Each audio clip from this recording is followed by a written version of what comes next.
Good evening, and I'd like to call to order the regular council meeting for 2018 at 7 p.m. in council chambers.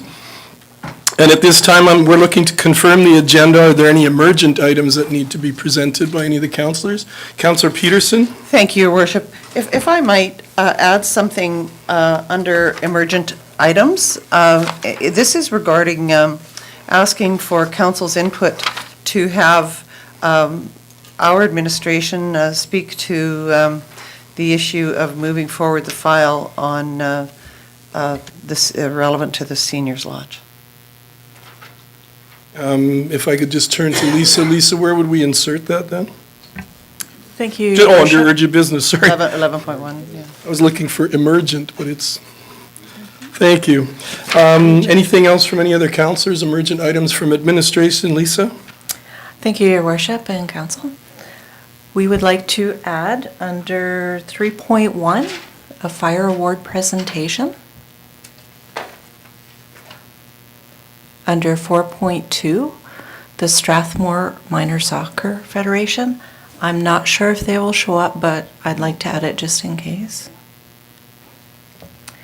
And also under urgent items, 11.2, the RCMP report. And if council will indulge that we let them speak following confirmation and adoption of the agenda, please. Thank you for that, Lisa. You've all heard those points to the agenda. I think they're just coming to observe, as far as I understand. So I'm looking for a motion to confirm the agenda as amended, and I'm looking to my left, the Councillor Corbeil. I move the agenda as amended. Thank you. You've all heard that motion. All in favor? Motion is carried. And that brings us to item 3, presentations, recognitions. We will be going to... Are we doing RCMP first? Sorry, RCMP is first, sorry. I even have it written here. So if we could have our staff sergeant come forward again, thank you, and welcome again. Thank you very much. Just a couple things to discuss. Based on our in-camera conversation, we're just looking at trying to get ahead of the curve on issues coming up at Kinsman Park. So I'll be working with... Sorry, if I could just interrupt you for just 1 minute. Just a comment to administration, our front door is locked. We have a couple people who are trying to get in, I believe. Thank you, continue. Just further to the problems that we spoke to earlier regarding Kinsman Park, we're just going to try and get ahead of that, and I'll be working with Trent to try and address some of the problems and meet with the residents from Lambert Village, and based on these meetings, try and devise a strategic plan to try and cut off or eliminate some of the problems before the problem moves into Kinsman Park.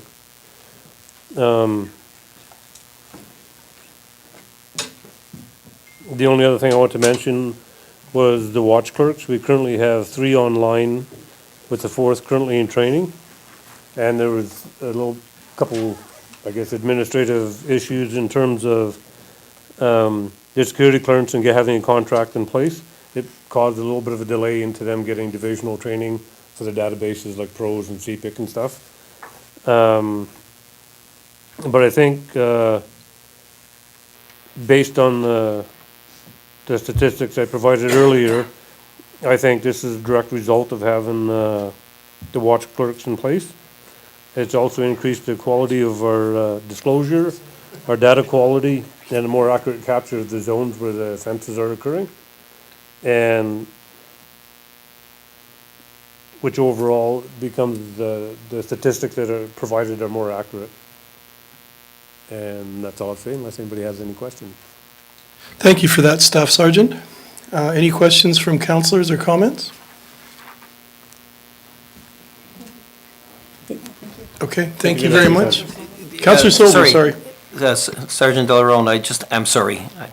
You knew that I'd have one. Trying to get away. I just think it's important on these occasions when you come before us to give us and our public just a quick snapshot of how we're doing in regards to statistics. And I don't need any specific numbers, but in regards to going up and down, I know we've had major issues with break-and-enters and theft of motor vehicles. Would you mind just sharing with us how the last 6 months have been, for instance, in regards to those particular issues, and any others you'd like to share with us. Okay, overall, calls for service have gone down. But the clearance rate for charges has gone up, which I think is a direct result of having more time to properly investigate files. The provincial offenses, speeding, safety-related things, intersections and that has increased significantly. The theft of motor vehicles has gone down. Although not where we would like to see it, it has gone down, but we're trending in the right direction. And the main sticking points, or what I think are sticking points, are brought forward through the priorities is domestic violence. They're on the decrease. I think a lot of that has to do with the victim services being involved at an earlier stage. And as a detachment commander, I've directed all our people that are scored as a victim to be referred to victim services, because they've also developed a kind of prevention thing. If somebody has a stolen vehicle, there's also the identity theft and all the rest of the stuff that goes with it, so that's helped. And B&E to businesses has gone down 150%, and B&E to residents has also decreased significantly. And I think this is a direct result of the members being out on the road more and being able to deter crime basically by police presence. Okay. Thank you very much. And just for the audience and for the possible few people at home watching, we've discussed this in camera, and some of the things that we discussed concerning some of the hot spots in town, we really can't discuss in public because they are operational items that the RCMP and our protective services lead are going to be working on. So we can't really discuss those in public. I just wanted to confirm, Staff Sergeant Dolaron, that will you also be in contact with the curling club just to go to reassure them as far as what's been going on?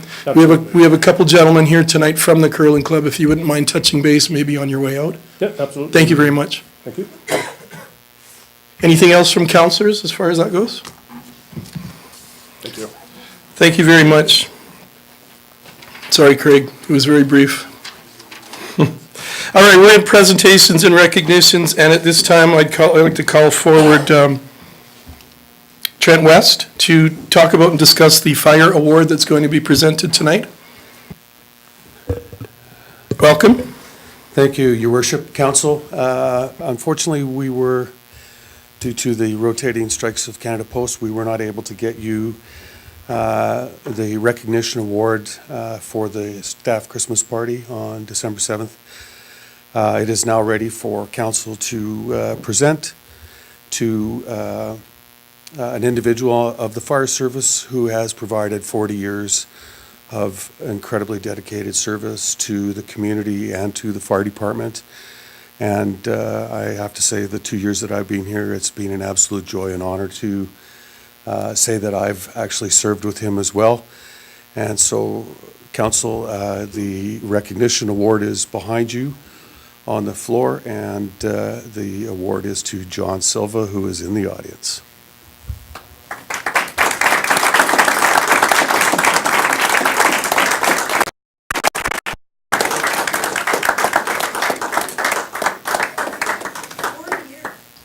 Well, 41 now. Exactly. I was still in junior high. Can I play that?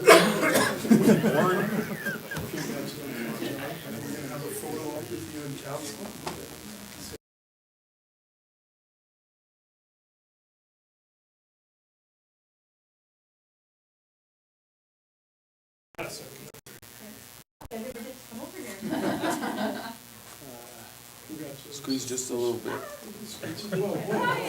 Nice. There we go. Thank you. One more. Perfect, thank you. High-tech camera. But that was not intentional, that all the men are over here and all later.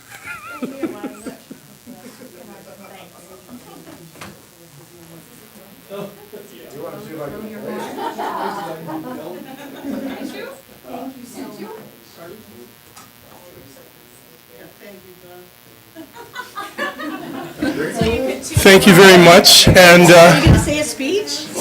John, would you like to say a few words while you're here? We'd like to congratulate you again for your long service to the community and all the help and volunteering you've done over the many, many years, and all the sacrifice you've had to do, as well as your family, for the time you've spent defending and protecting the citizens in fire rescue and service. Well, I could tell you it's been interesting. Like I said, right now I'm on my 8th chief, so I've broke in a few of them and run a few off and everything you need to know. No, other than that, it's been enjoyable. Like I said, I don't feel like 40 years, so. But I thank you guys for all your support. Without you guys, we would be nothing, right? So, whether we got good equipment and we're here to help the town, and everybody has the same goal, so. And everybody, we work together to get it all done, so. Some people are different ways of doing it, and that's the way I found to contribute back, is late night here or there doesn't matter to me, so just keeps me out of trouble that way. All right, thank you. Thank you very much, John. Which brings us to item 4, delegations. We have the Strathmore Lacrosse Association who are coming forward tonight. And I believe that is Jonathan. Yes. Welcome. It's not a great one to follow here, asking for stuff here after such a nice presentation. Sure, yeah.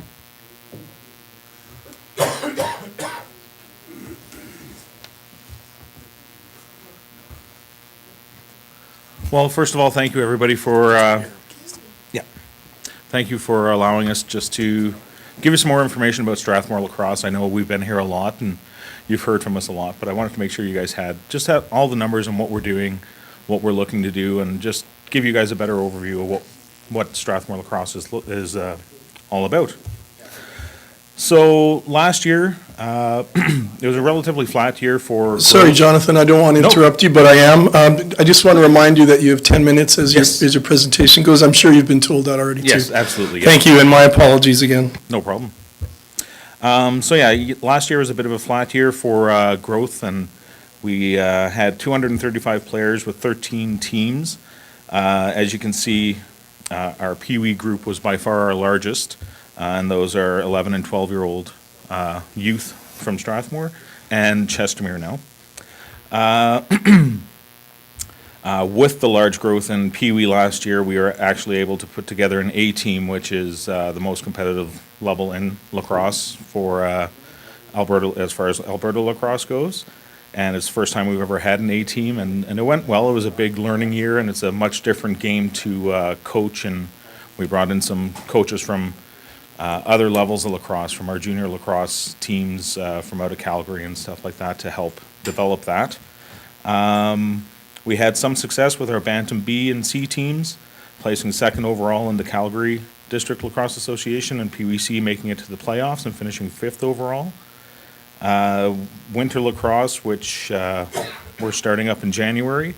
Last year we actually had one day where we had over 70 youth show up on that day. It's just a free program we run just to try to get more people into the program. It's a great sport, and it's a very fast growing sport, especially in Alberta. So it's really good to see new people every year.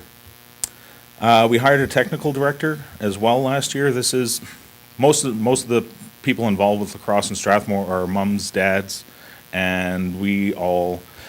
This is my 4th year in the program, and I joined because my kid wanted to join, and they said, "Do you want to coach?" I'm like, "Sure." Yeah, I've never played lacrosse before. It never existed on PEI when I was growing up, and so I started getting involved with it and learned a ton about the sport and absolutely love it. The whole family enjoys it, and so with that, with us all being volunteers and mums and dads for the most part, we brought in a technical director from a team in Calgary, and he's helping us develop a training program that we can carry across from mini tyke, the 5 and 6-year-olds, all the way up to our junior team, which can go up to 21. For next year, for the 2019 season, if we stayed where we were this year, the blue bar is kind of showing that. That's where all our our players would turn up based on their age. So we'd have some shifting, and our bantam was gonna get a boost next year because of the number of peewees that are moving on. We're hoping for a bit of an increase. 30 players isn't really unreasonable, especially we know we're gonna get some from the mini tyke and the tyke area. Hopefully we get a few in the other levels as well, so that we can make even teams at least. So, but even with that small of an increase, it does increase our floor time. It looks like just for practicing and for a regular season will be about 19% increase of floor time just to keep us going. Our focus this year as well is to focus on our novice teams. These are the players where we need to keep them engaged in lacrosse at the novice level just to make sure that they're moving on and we can have stronger older levels as well. As far as money we've actually spent last year, there's a lot of information on this one here. I just kind of wanted to show this is what we actually spent last year. The gray bar is showing what we, I believe, what we spent, sorry, the blue bar is showing what we spent in Strathmore last year. The orange bar is showing what we spent in Calgary. And based on this year's outlook, the gray bar is showing what we would be spending in Strathmore. If we do everything in Strathmore, which we want to do, then it's a significant increase into the town. But, and it gives us more as well because the floor time in Strathmore is more affordable and we can do a lot more. So we can go from 2 preseason practices up to 4 or 6, depending on what's required. So, biggest challenges we have right now is off-season. Off-season, once we shut down in July, there's very little we can do until we get back to a regular playing surface, which we had to rent in Calgary at this point to do our evaluations and preseason practices. Chestermere did try to step up last year with some floor time at the curling rink in April. However, it didn't work for much of our older teams, the low ceiling and some other issues. It really, after novice, it didn't really work.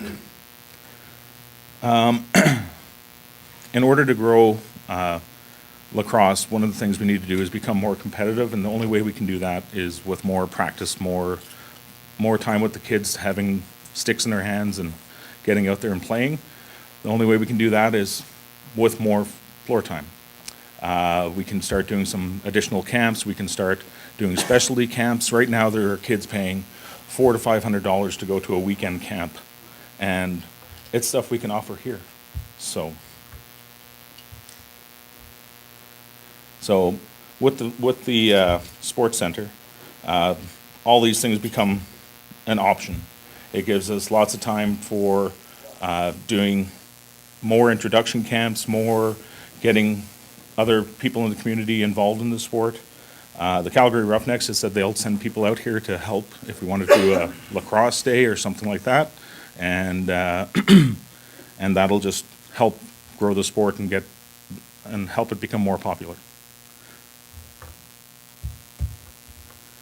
As mentioned before, we talked about this a bit already, but we are willing to contribute to this to the sports center to make sure that we get what we need and that it becomes successful for everybody. But we have approved this at the board level already for $50,000 over the next 5 years, and as well as the new shot clocks and the nets for the sports center as well. Biggest thing is the boards, and I know you guys all know that, so I don't really need to go through that. You guys know where we're at and what we're looking for, and hopefully, we want to partner with this. We want to move forward with it. It is essential for lacrosse to grow, to get something that we can use all year round, and we're just looking forward to hopefully getting things moving. Thank you very much, Jonathan, for your presentation and your information. We'll go to Councillor Corbeil and then Councillor Cox. Thank you, Your Worship. I have a question. What happens between 14 and 15 years old that it cuts in half? Jobs is a big one. Yes, the midget is, actually, there's girlfriends and there's also, some players are fearful of midget.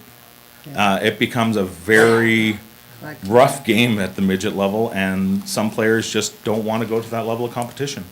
And they just find that it's rough. We are trying to develop it more, and try to retain them because it helps build our junior team as well. Yeah. Right now, we only have a tier 2 junior team, but we could do a lot more if we could keep those midget players in for a couple of years and then move them onto our junior program. Thank you. Thank you, Councillor Corbeil. Councillor Cox. Thank you, Your Worship. I'm just wondering, the 50,000 over 5 years? Yes. Does that my understanding from the last time we had discussions about it, Yeah. that 50,000 was inclusive of rentals. So if you were contributing $50,000 towards, over the next 5 years, towards the field house, then you wouldn't be paying rent, am I correct? Oh, no, not at all. No, you're paying rent on Oh, top? absolutely. Okay. These numbers for our floor time, this doesn't change. This is our budget, this is our annual budget for what we've been spending, and we're planning for about the same amount of spend, probably a bit more this year. That money is being spent on floor time. That is, totally excludes that 50,000, the contribution towards the sports center, Thank you. so. Thank you, Councillor Cox. Any other questions for Jonathan regarding lacrosse tonight? Councillor Montgomery. Thank you, Worship. First of all, I just wanted to say, Jonathan, I really appreciate the things that you do in this community. I know you're not just involved with lacrosse, and I think that it's people like you that that really help this community be a good place to live. One thing I guess I would like to know is, if for some reason we weren't able to get the boards in, what would this season look like for you guys? It just means that we're spending more money in Calgary again. So again, it's the soccer center, which is pretty much our only facility that we can get time in, is at least 2 times more expensive than what we would be looking at the peak rates here in Strathmore. And that just limits what we can do without having to increase our members' fees. We try to keep it affordable and try to make sure that as many people as possible can play. And with the fact that the cost of equipment for lacrosse can be cheaper, there's certain parts that can get up there as they advance. But overall, it's a bit more of an affordable sport than, say, hockey and things like that. So it seems to be a big draw for hockey players coming into lacrosse. Either they play hockey or they go from hockey into lacrosse. And so basically, we're still going to do it. It just means that I go back to spending my preseason, the beginning of the year, in Calgary at the soccer center. And then once the arenas open up, we play our games there. Okay. And so in those, that one bar graph that you showed us about like kind of the player totals, and it said, projected and then your Yeah. goal. So is that like your goal for 2019 or? that's I'm just- looking for about 30 new players this year. I'm hoping, we didn't get as big of a uptick in players as we expected from last year. The Calgary District Lacrosse Association changed the boundaries, and Chestermere became part of Strathmore's club instead of Northeast Calgary. And we are expecting somewhere between 50 and 60 players, and we only got about 10. We don't know exactly why. We're reaching out to those families, and we gathered some of that information from the Calgary Knights where they used to play to try to figure out who should be coming and trying to get them back into the game this year. So is that the goal number? Is that like your ideal amount, or That you would be like- my ideal number for 2019 would be the orange bars, the Yeah. increase to 262. The Okay. blue bar is just showing, just based on age, that's where my players will fall this year. Okay. So for anybody moving from tyke to novice to peewee, peewee takes the biggest hit because we have a large group of 12-year-olds who will be 13 this year, and they all move to bantam. So that's where bantam gets a big bump, but peewee takes a hit. Sure. So- Okay. Thank you very much. Thank you, Councillor Montgomery. I think I have Councillor Peterson and Councillor Deputy. Corbeil was with them. It doesn't matter. to Oh, me. okay. Doesn't matter to me. Councillor Corbeil. Thank you, Your Worship. Just a quick question I have.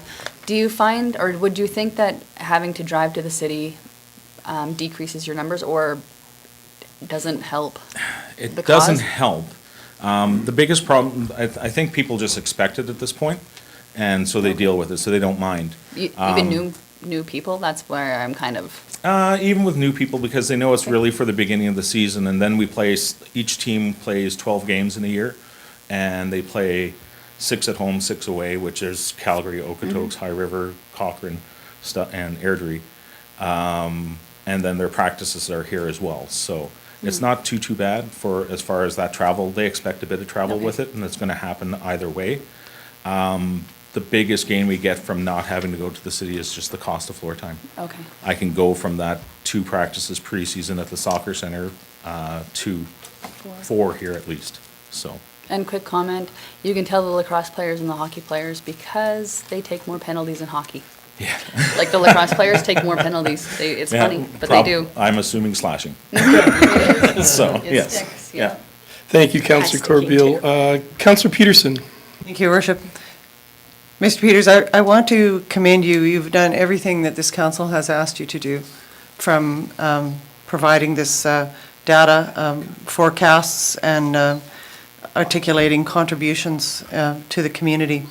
In our last meeting, when you were here and when soccer was here, one of the really compelling items that came out of that meeting was the notion that the reason that boards were not conducive to soccer was because they were increasing injuries significantly. Right. Tracy Simpson, one of our directors, had said that there was an article that spoke to this, and she's on holidays, so I haven't been able to confirm that or to have that article. But one of the things that I did do was I looked at 18 different studies in a meta-analysis of from British Journal of Sports Medicine, American Journal, and international journals, and I didn't find anything relevant to that. Right. It's not to say that it doesn't exist, because Ms. Simpson has told me that it does, and I just haven't found it, and I've looked significantly. So if there was a compelling reason why I wouldn't vote to put the boards in, it would be because of that. It would be because I had some kind of evidence-based knowledge that there was a real need to mitigate the circumstances of injuries among soccer players by not having boards. Yeah. To date, I don't have evidence of that. But I guess in having said that, I really appreciate what lacrosse in this community has done to bring communities together, rural, urban, and Indigenous communities. It's been really impressive, and it was one of the reasons why I was so pro having Councillor Fuel as well, or at that time Councillor Fuel, really wanting to have lacrosse be a part of this. So my final question to you is, if that circumstance that says that, and we find that evidence base that boards do contribute to significant increase in injuries, what else can this community do inside this community? If we don't put the boards in, what else could we do to improve the circumstance for your book of business? I honestly don't know, because really, the only thing that's going to allow us to grow lacrosse in this town is to become more competitive, and the only way I can do that is more floor time, more practice. And doing it like our winter lacrosse sessions that we had at Trinity, it was great to have a place to do it. And we did a lot of passing, a lot of catching, some basic drills and things like that, but you can't teach the game in an open area like that, because we're not practicing what happens when you get hit, what happens when you are against the boards and things like that. We don't have a real scenario to do any effective practicing, just basic skills and drills, and which is great and is needed, But it's which is, not and we had no problem focusing on that during winter lacrosse. It just means when we got started with practices, it was straight into, okay, we did winter lacrosse, you did your passing and catching here, you can do that now. Now we got to get into plays, we have to get into actually how you're playing this game for the season. So when I was looking at potential solutions for this, and you had said that you'd lost the Trinity space, and maybe that's one of the things that council could help advocate, at least, that there is another gym, and I know that's not an answer to the issues. One of the things that I did see when I was doing this research is that there are gymnasiums that have a rollout board process that they put in inside a gymnasium. I can't say I've ever seen They it. they so I have, don't know. yeah, it was European that it Yeah. was, I think it was in England and Scotland that I came across it, and they're weighted on the back. Wouldn't surprise me, they're usually very space conscious. So when they find multi-use, they make sure they take advantage of every bit of Yes, space they have. yeah.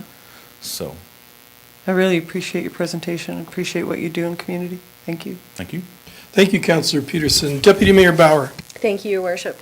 I would just like to also say thank you, Mr. Peters, for not only, I believe this is your fourth time in council. I was gonna ask for a comp, but between real estate and this, I've been spending a lot of time We're going to in give you a town spot hall, outside. so- But I would like to just say thank you very much for the commitment, not only to your own family, but also to the club and to lacrosse as a sport here in Strathmore. You've stepped up at a time where you're being asked of a lot for different things. And I'm really excited to see that you've hired a technical director. Yes. I think that is going to really help the focus of the club and hopefully streamline some of your processes.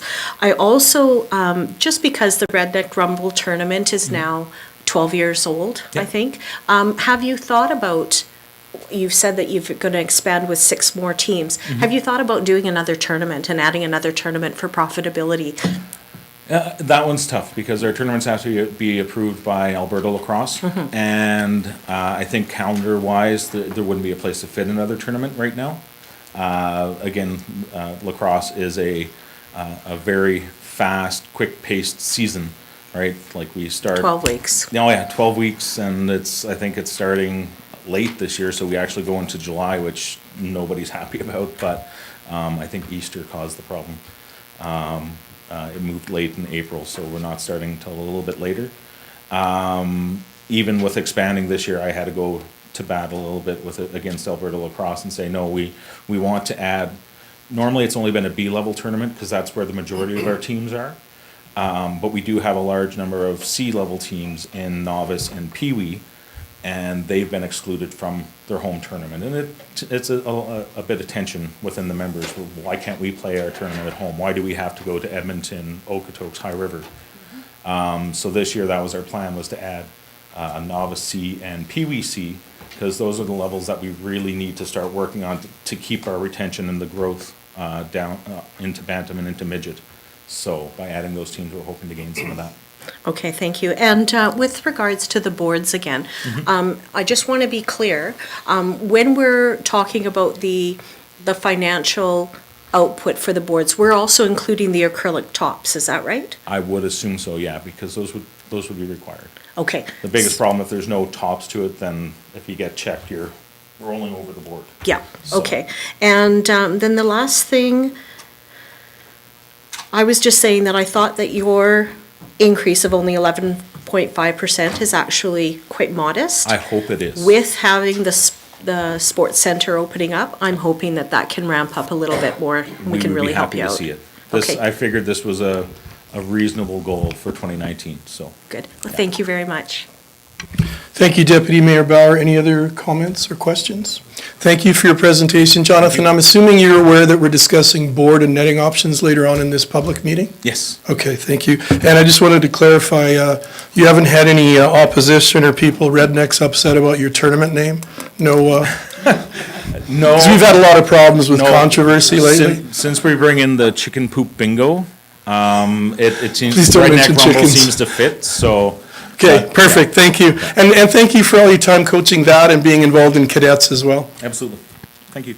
Just so you don't leave without anything. Oh. Here's some swag, John. Thank you. Thanks again. All right, item 4.2, I don't believe I see anyone from the Soccer Federation here, and I believe Councillor Corbeil got a message that they would not be in attendance, so we'll move on to item 5, confirmation of minutes. 5.1, the regular council meeting minutes for December 5th, 2018.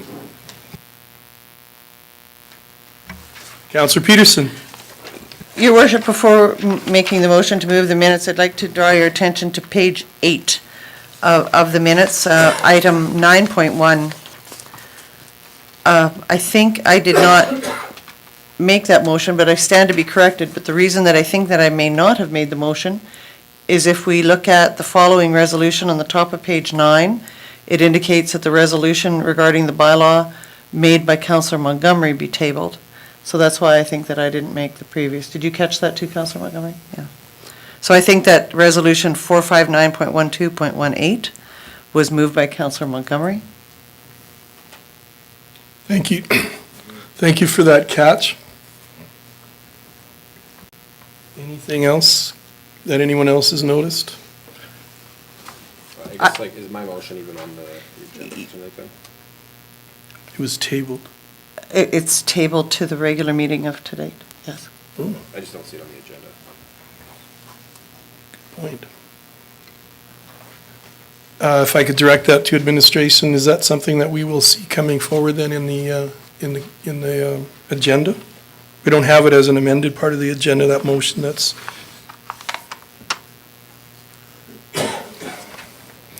Mr. Thackeray? If I may, that should be coming up as old business.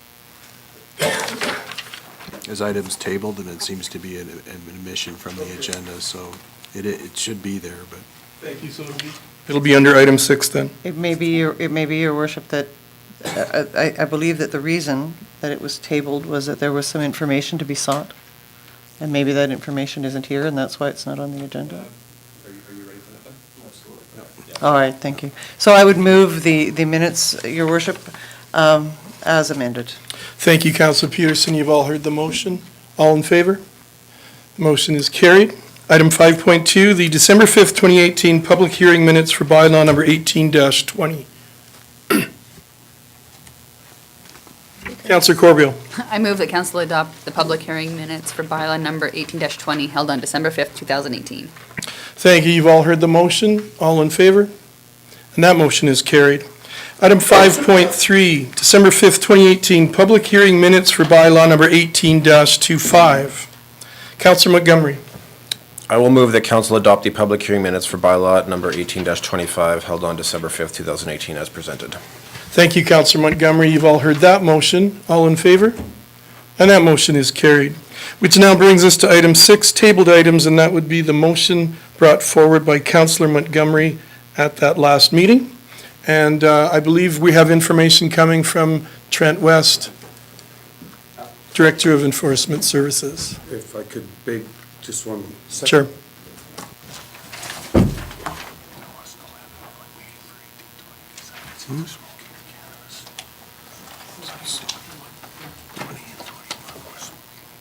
Right.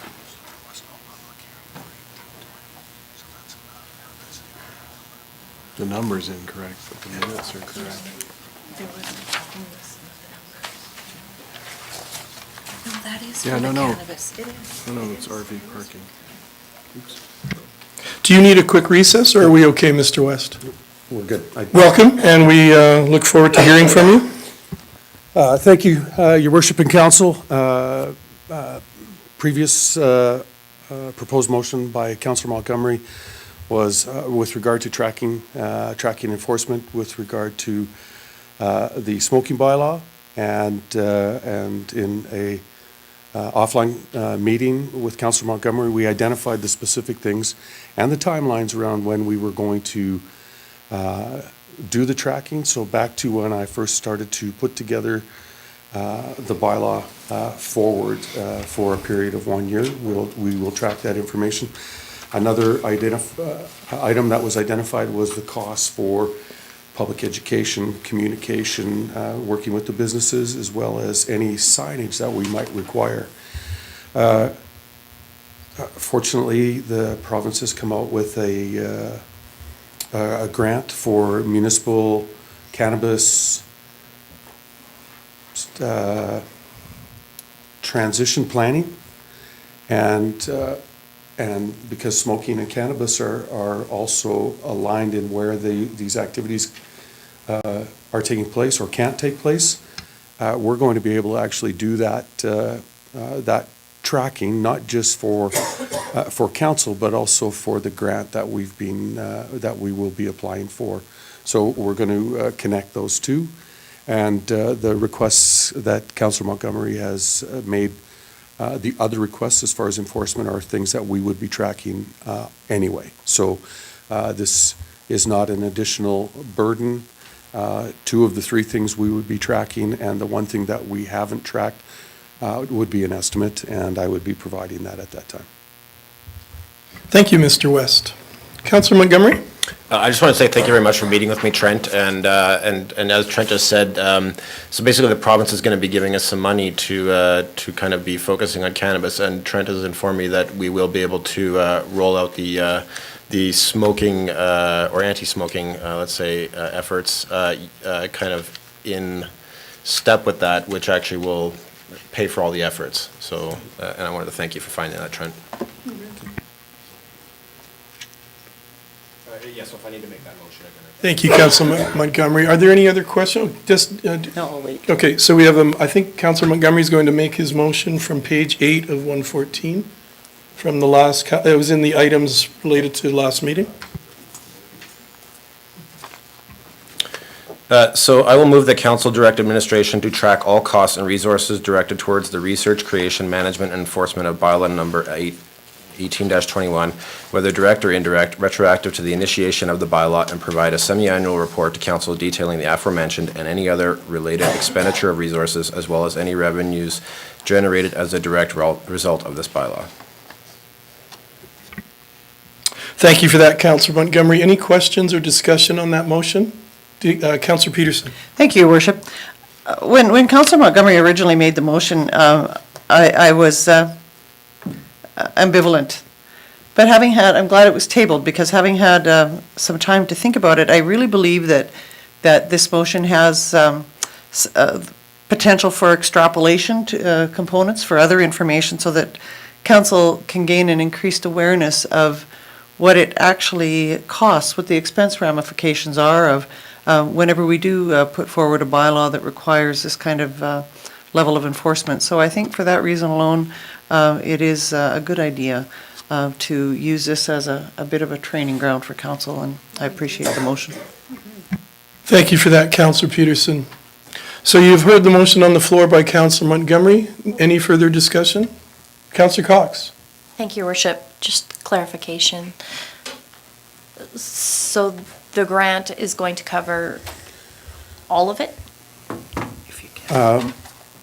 Because we're going to be doing, the grant allows for, back to April 1st of this year, to cover the building of cannabis bylaws and those type of things. So the smoking bylaw would be excluded from that because it's not grant eligible.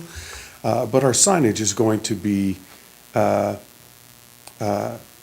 our public signage, we're going to have, and I wish I would have brought the copy of the signage that I had showed Councillor Montgomery, to meet an inquiry and a request from Councillor Peterson with regard to signage at the dog park. We've developed the signage, identified the bylaws, and it has smoking, vaping, and cannabis, which we would use everywhere for public education. And so that, it qualifies for the grant. So education, yes. The signage, yes. The development of the bylaw internally, my time, no. But arguably you were paying for me anyway, so. So a lot of it. Yes. Thank you. Thank you very much, Councillor Cox. Any other discussion or questions? Then I'll call for the motion. All in favor? Motion is carried. Thank you very much, Councillor Montgomery, and thank you for your presentation, Mr. West. Which brings us to item 7, items from administration. This has been a long time coming. Item 7.1, the long-term financial plan and 2019 to 2021 operating and capital budget. Mr. Mel Teedy is presenting. Just an introduction, just before you start, Mr. Teedy, for the people at home again, and I guess in the audience, we've had quite a few budget meetings over the past couple of months. We've put in hours and hours to come up with some options that we think are reasonable to consider and bring forward for potential motions and voting. So this was also presented last week at the Committee of the Whole meeting, so you may find that this is a little more condensed. I'm not sure how it will go, but these items have been discussed quite fully, and we are in a position as a council to move forward tonight on one of the options as soon as Deputy Mayor Bauer is okay. Mr. Teedy, welcome. Thank you, Your Worship and Council. It has been a long journey, and I appreciate all the insight, wisdom, knowledge that's been shared during that process.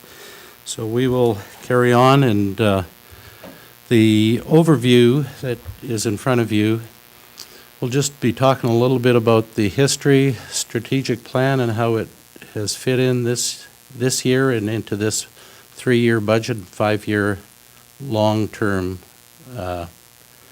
the capital long-term plan.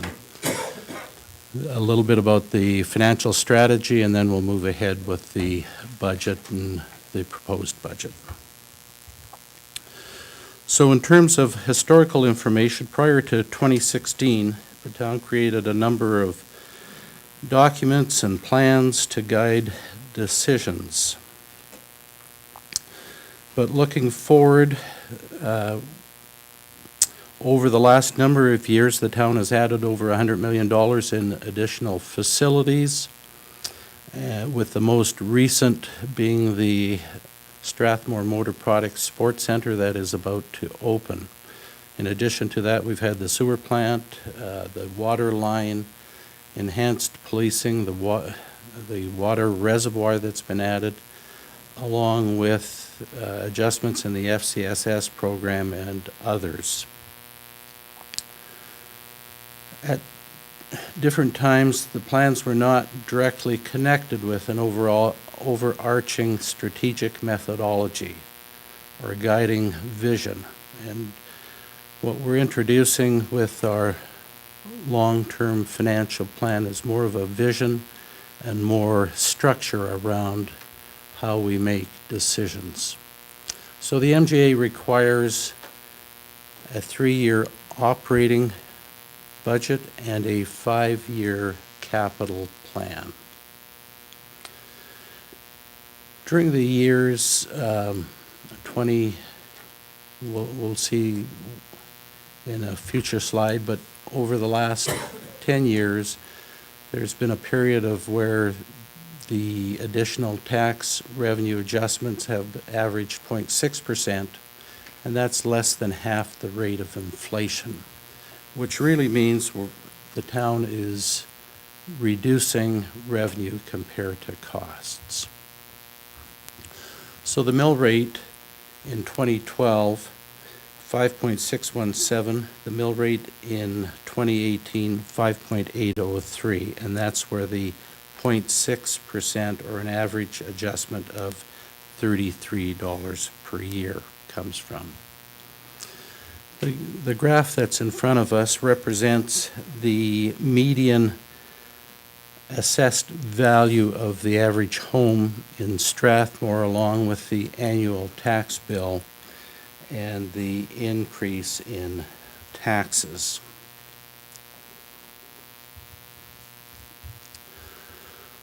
So from 2008 to 2018, the CPI over that 10 years has increased 1.8%.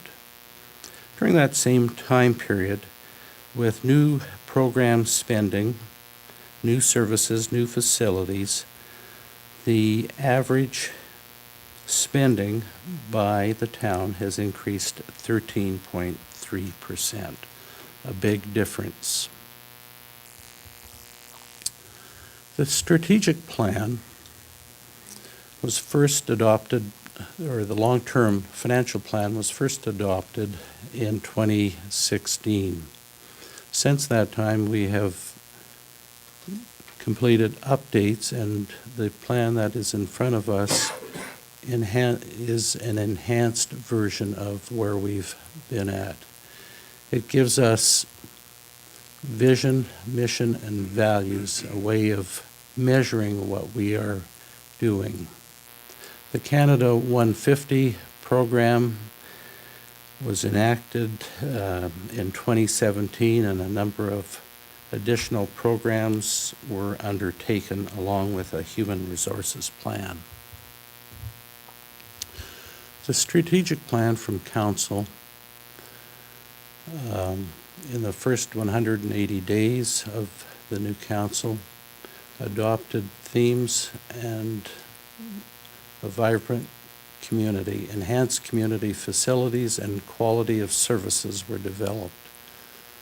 The town took intentional steps to advance strategic methods and actions through different means, and one of them is responsible financial management. From 2018 to 2021, the three-year plan that is in front of us, we have completed some of these items. The new expanded aquatic facility enhancement. There's ball fields in 3 areas that have been scheduled to be completed, if not already completed. New community vitalization in Kinsman Park, Grace Park, and new trails and pathways. The Strathmore Motor Products Sports Center, about to be open. We've created new alternative revenues with the solar farm coming online in the future. We've established new and sustainable reserves. We're moving ahead with funding for our enhancement reserve. And we've established new municipal management, transforming from a complaints-based system to a proactive work order and operations management system.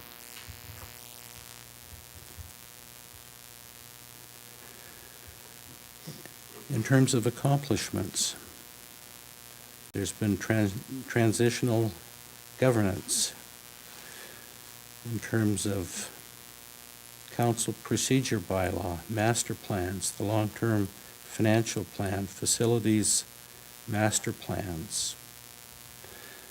We're undertaking an annual spring qualitative and quantitative citizen poll program that'll be statistically validated. We've undertaken new automated garbage pickup, both for garbage and organics. And we've achieved significant waste reduction.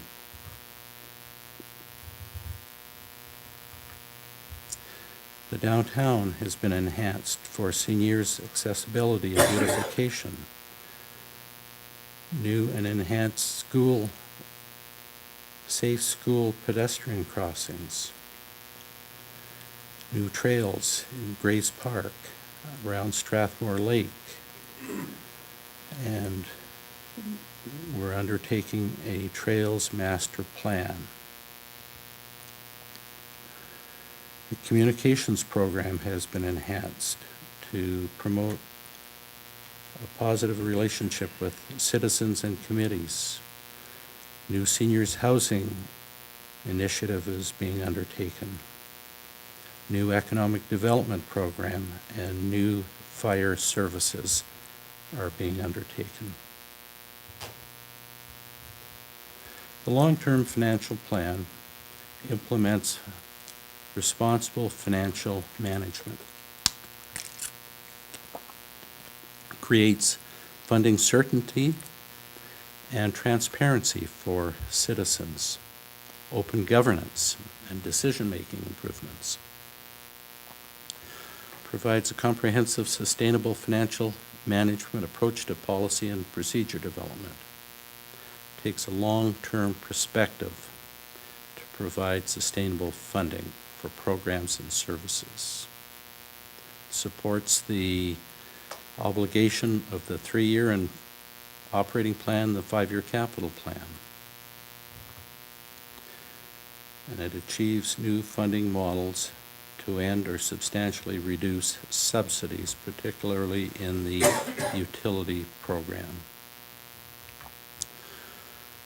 It will give us solid financial strategy in terms of predictive revenue and expenditures, predictable taxes, ending subsidies for utility department, provide enhanced equity between residential and non-residential taxation when we compare our taxation to surrounding communities and other communities in Alberta. Provide funding from the CRIS program, particularly with Wheatland County, and generate additional reserves to offset the MSI funding decline in the future that we anticipate. So the capital plan for 2019 is set at $11.8 million. It's being funded by reserves, and it will include new town hall, infrastructure renewal, and Kinsman Park enhancement, a major component. Total operational budget of $37 million, revenue and expenditure. It includes the enhanced service level for the Strathmore Motor Products Center and increasing coverage for snow removal. Two of the three options being looked at for the operating budget includes contributions to long-term reserves and introduces a seniors tax rebate program based on threshold income, owning your own home.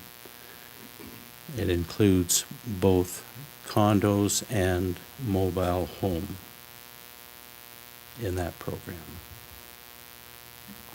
Some of the budget pressures we've experienced over the last years have come from new employment standards legislation. We're paying more for overtime. RCMP cost increases continue, and it's about $200,000 over the last 2 years. New aquatic standards legislation. There's new provincial rules around the number of personnel and lifeguards that need to be present. And of course, the Strathmore Motor Products Center operating costs. Altogether, these contribute about $1 million in increased cost to the town.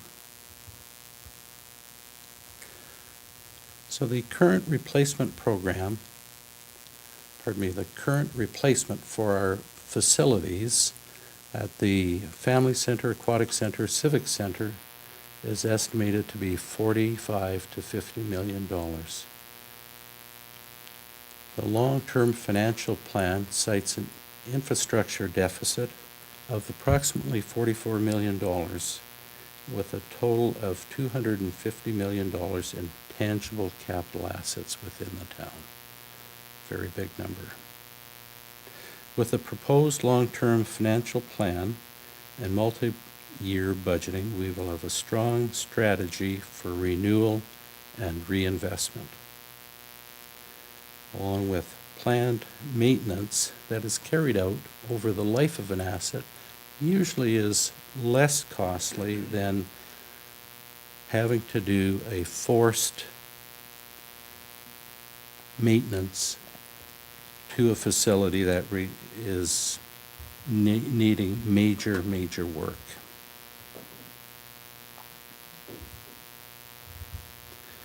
When we look at the Family Center, Aquatic Center, and Civic Center, the budget in 2018 was $2,790,000 deficit. In 2019, when we added the Family Center, that deficit increased to $3,214,000. The financial impact of that deficit equates to approximately 25.7% of net municipal tax dollars. So every tax dollar the town collects for use by the town, so not including the requisitions, 25% goes to the operating of those facilities. On the screen, we have our investment shown. At the time we prepared this screen, the investments were $19.7 million. The surplus and working capital that we had on hand, 8.9 million, and reserve balance of 10.7 million. So the bottom two equal the total of the investments. Subsequent to that time, we've used approximately $2 million to pay for expenditures, both capital and operating, after this slide had originally been prepared. So the proposed capital budget in administration, $4.6 million. It includes the town hall, signage, and equipment. In the fire department, fire and emergency services, $250,000, primarily for the engine 2 replacement, but there are some other components also. In recreation, $2.2 million for pathways, outdoor recreation facility enhancements, Kinsman Park enhancements, and some building upgrades. Common services, $1.3 million. Of that number, $800,000 is for the new operations yard expansion, and the balance is for equipment purchases. In roads, $931,000 for the 3 programs listed there. And for water, Lakeside Boulevard, Alley Utility Main, and Bayview and Glenwood Utility Main replacements. The program expenditure by department, so infrastructure 19%, operations 16%, 15% goes to requisitions, primarily to education, and a lesser amount to wheatland housing. Community safety enforcement and fire services 14%, administration 13%, and recreation 11%. So that's the expenditure. The revenue, 49% from municipal taxes, 27% from utilities, user fees and sale of goods, 13%, and then there's the other smaller items. If we look at our expenditures by object, staffing of 35%, contracted services 31%. The major ones there are the RCMP and EPCOR. Requisitions 15%, materials, goods, and supplies, utilities 10.8%.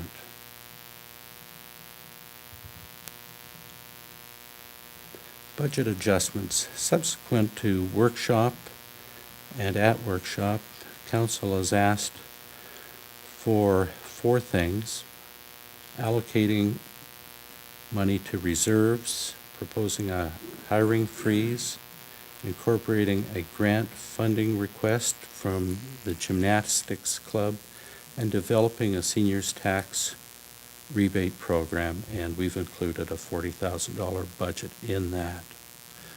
The proposed hiring freeze, we have some positions that are new in the 2019 budget, but we're taking that as a 2020 item with some further discussion to be had around that item.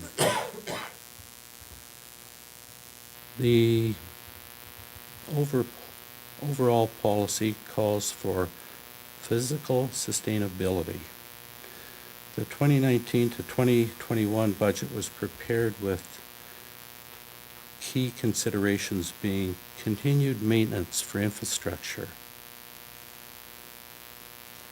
the need to contribute to reserves, recognizing dependency on external grants is not sustainable, particularly MSI, and we project the loss of the MSI program to be in the area of $600,000 to $700,000 based on some information that we've received. So in our budget options that we'll be looking at, one of the options is a low sustainability option. Then we have a mid-sustainability option and a better sustainability option, one that replaces MSI over a period of time, or the MSI loss over a period of time, and enhances reserves.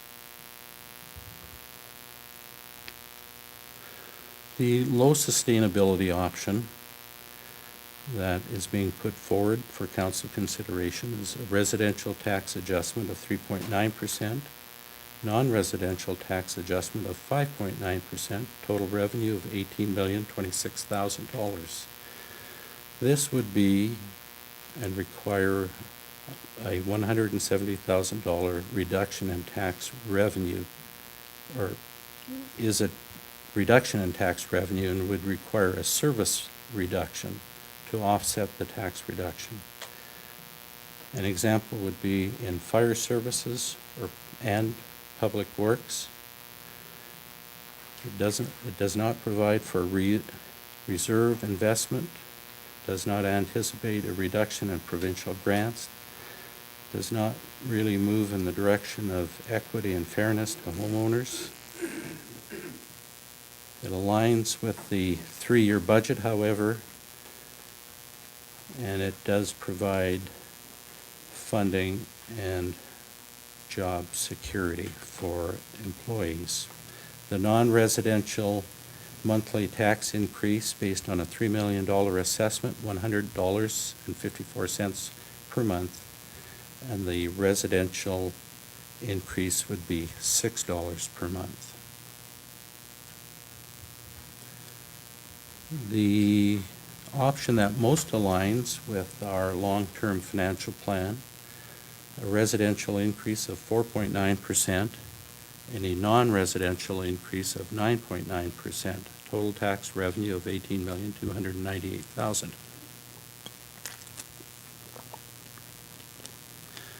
In that option, $226,000 would be invested in reserves. So this option most closely aligns with our 2019 proposed financial plan. It leverages approximately 3% into our reserves, and that's the difference between the 6.9% non-residential and the 9.9% non-residential tax. It anticipates the reduction in provincial grant funding, provides equity and fairness to homeowners, aligns with the MGA, replaces MSI grant funding over the long term, and builds reserve-based budgeting incrementally.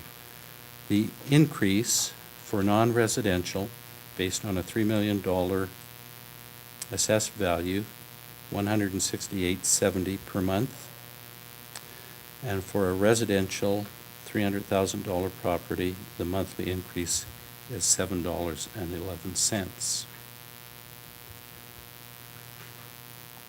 The mid-sustainability option, it's being described as the 4.9% residential and the 6.9% non-residential. Total tax revenue, $18,197,000. $125,000 would be invested in reserves. It's consistent with the long-term financial plan, and it's consistent with the tax adjustment for last year also. It does not move us to the 50% non-residential differential, but it moves the town in that direction. It achieves current service levels without cuts, and it aligns with the MGA. An alternative may be to increase non-residential incrementally at a rate of 1% per year to accomplish the 50% non-residential differential. So for each additional 1%, the additional tax revenue is approximately $33,000. And in this case, the non-residential monthly increase in taxation would be $117.58 for an assessed value of $3 million. And a residential home assessed at $300,000 would be a monthly tax increase of $7.11.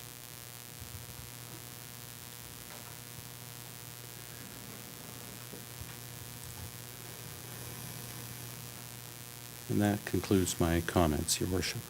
Thank you. Thank you, Mr. Teedy. Are there any, should we do questions first? Are there any questions from council for Mr. Teedy moving forward? Councillor Peterson. I just have one question, Mel, and it's, no, I don't even know if you can answer it. But I know, as you said, that 25% goes to operations and recreation. Can you tell us how we compare to other communities in that regard? Are we way out of line? Are we in the ballpark? Is it just because we have so many new facilities? We certainly have a number of facilities, and I could not comment compared to other communities. I'm sorry. Thank I you. don't have that That's all right. information. Thank you. Thank you, Councillor Peterson. Councillor Sobel. Thank you, Your Worship. Thanks, Mel, for that. It was as exciting the third time as it was the first. Thank you. But I appreciate it, though. I'd like to go to the budget adjustments, page 43 of our package, and specifically in regards to number 2, proposing a hiring freeze. So I appreciate that this is something that has to be considered. I was hoping to have this as a 2019 item,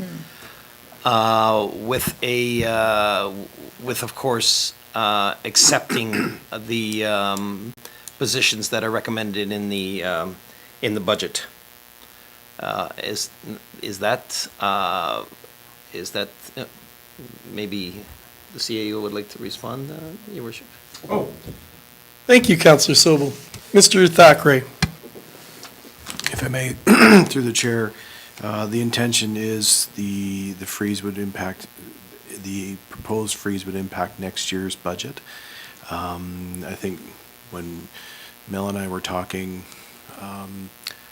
we were just trying to figure out how to do that with the existing positions that are baked into the budget as proposed. So it was contemplative of trying to accommodate whichever way council was going. So the intention is still the same as 2019. It's just, it didn't come out as we intended in the slides. All right, so, and I'm certainly not speaking for council here, but it was my hope, my desire when this matter was discussed in budget talks that aside from what is in this budget, there would be no further hiring in 2019 with the matter being reviewed for the 2020 budget. That's good. That's my understanding as well. Yes. So no new. So are we good on that? No new positions hired. No, subsequent to this budget? Yes. Is that everybody's That's what I understanding? I think That's what I everyone's understood the under that intention and was. the same understanding. Yeah. Councillor Peterson? So clarification, as Councillor Cox just mentioned, we will hire that economic development person and those ones that are already in the budget. Yep. That is, That's but it. we will not hire beyond that. Thank you. That's my understanding. Thank you. Thank you for that I just clarification. want to, when that comes through, I just want to make sure that that's clear in our minutes, et cetera. Thank you, great. thank you And- for that. And my second question, Your Worship, was in regards to the seniors tax program. And I understand we have to flesh that out a little bit. But the intent of that is to assist our seniors who are in financial assistance or financial need with in regards to the tax raise for 2019. Yes, it would, citizens would need to not have an income, household income, greater than $30,300 to qualify, and that's from the Province of Alberta Housing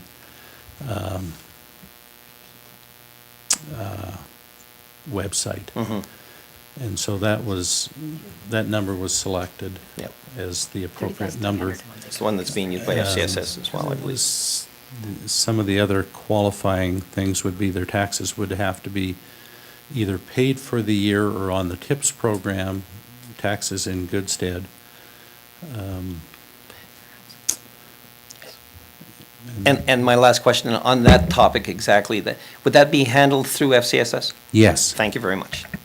Thank you, Councillor Sobel. Councillor Peterson, did yours tie into Councillor I just, Sobel's? yeah, I just wanted to add to that, you know, we've been assured that within this, there will be threshold testing. So we'll be following the Alberta Housing Development process and along with the threshold testing through the Family Community Support Services. And seniors is 65 years of age, that's what you're proposing? Yes. Yeah. Thank you.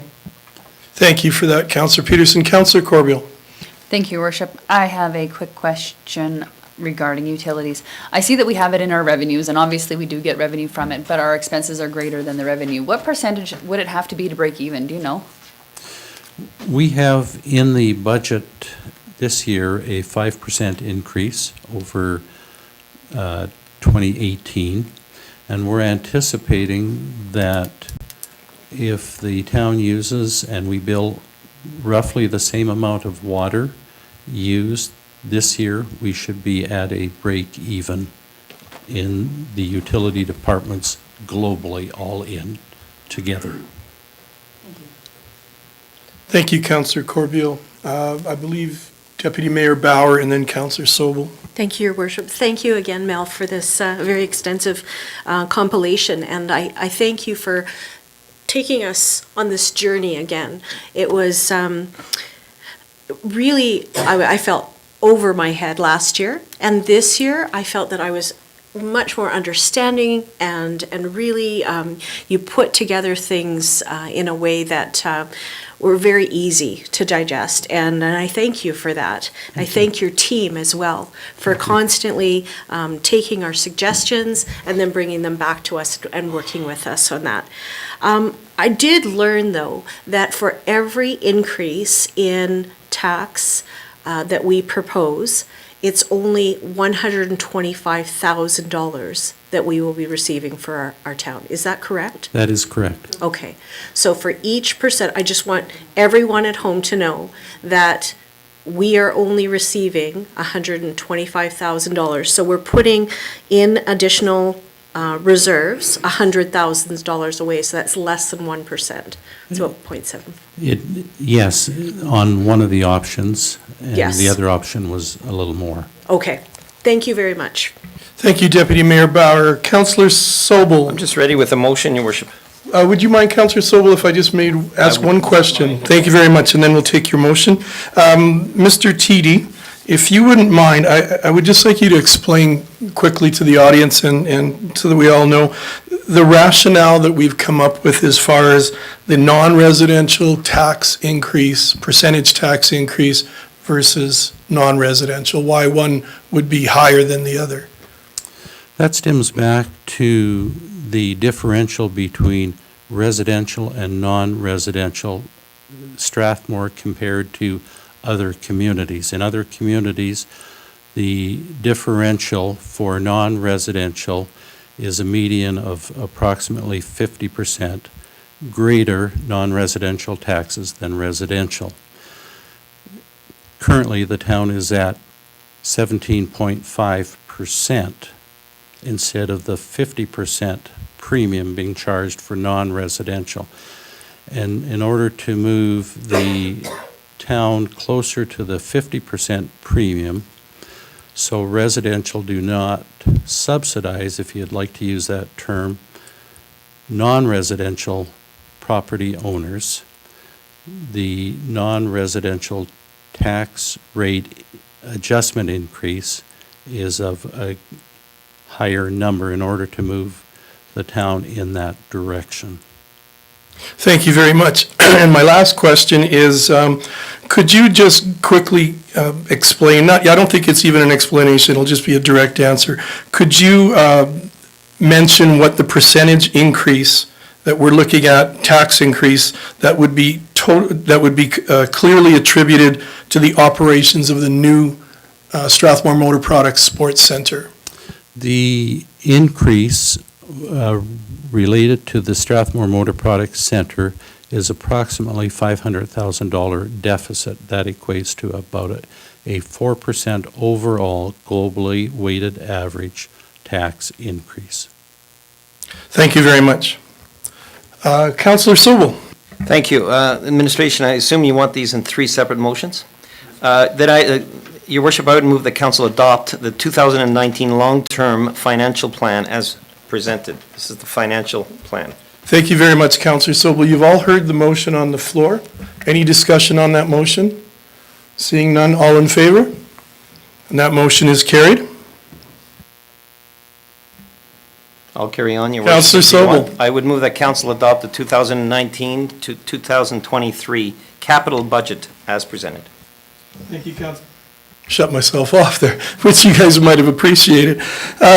Thank you very much for that motion. You've heard that motion. Is there any discussion on that?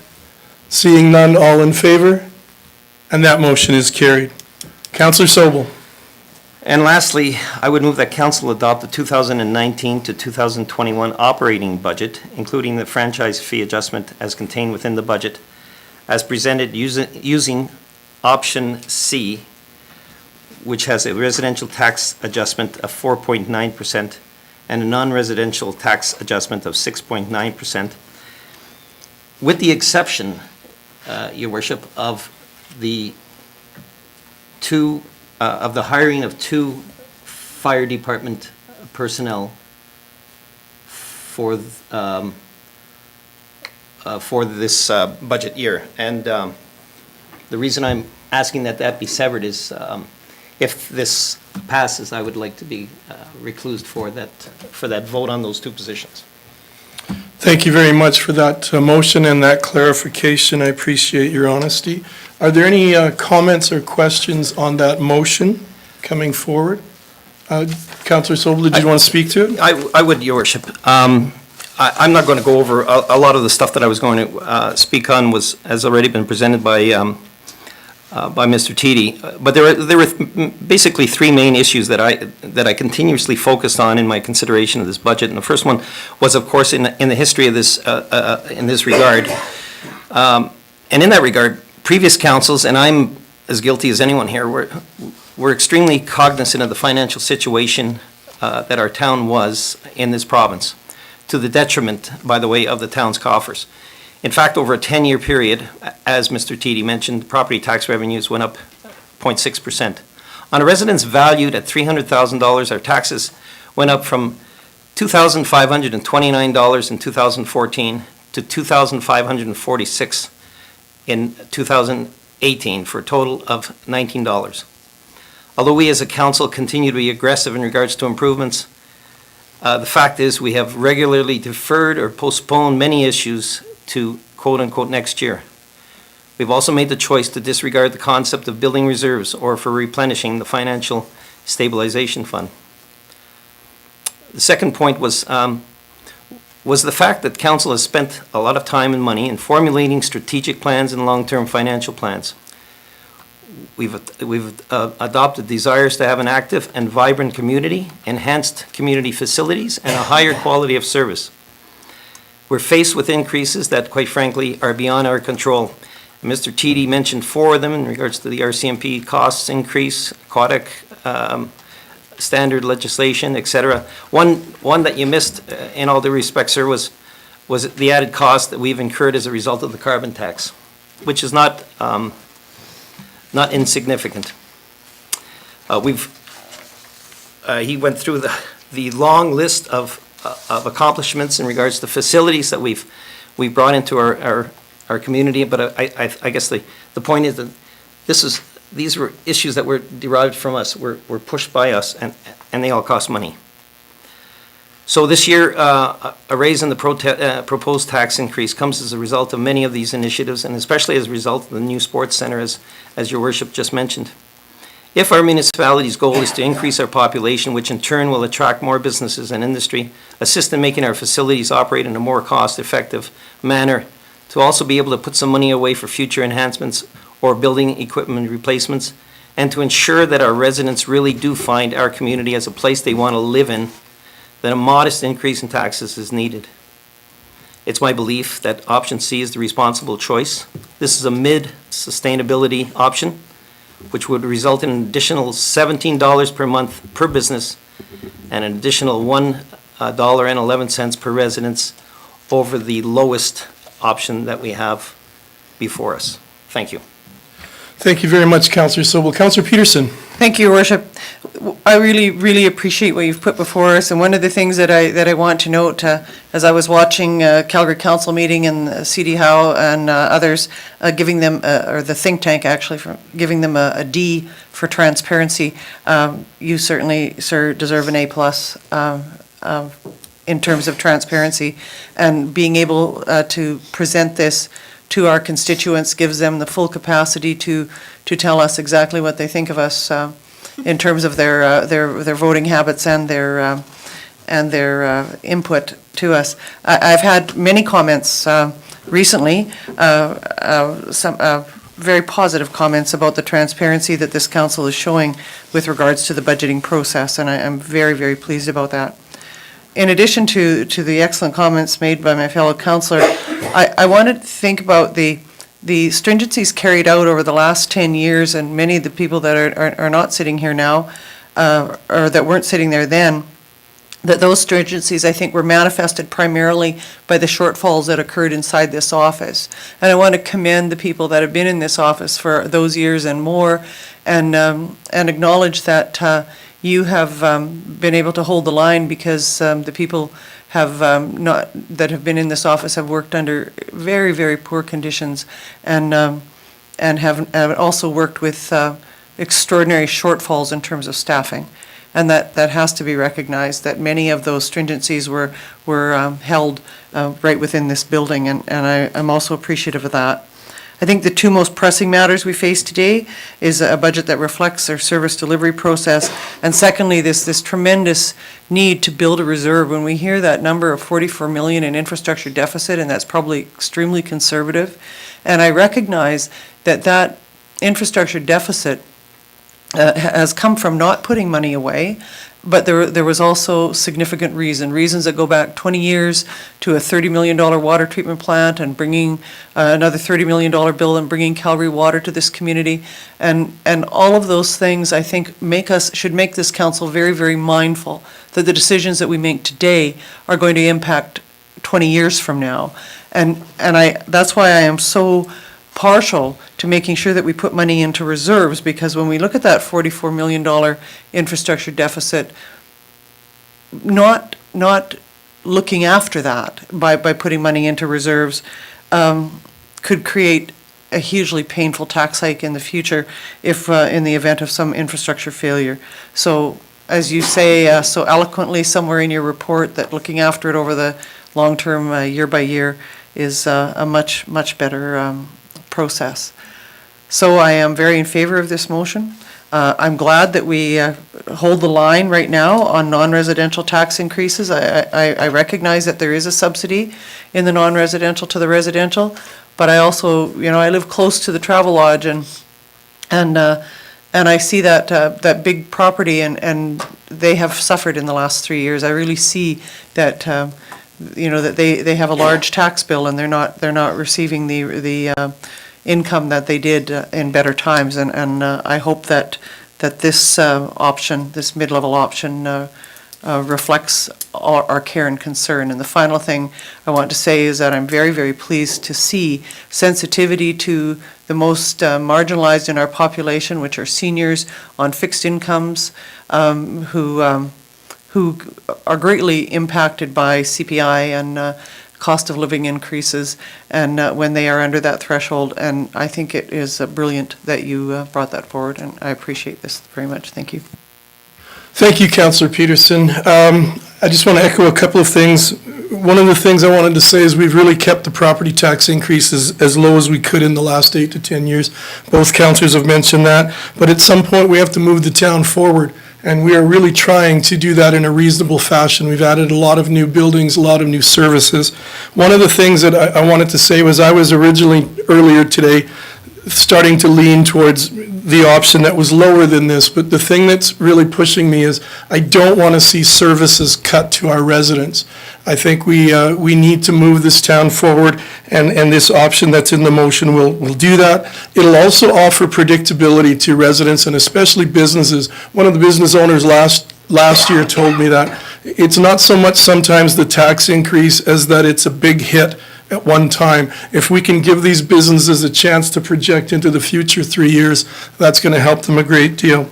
And the last thing I want to say is hopefully the public watching, people here who are still hanging in there, we also as residents, we're basically giving ourselves a tax increase too. So we share the pain that businesses and residents are taking.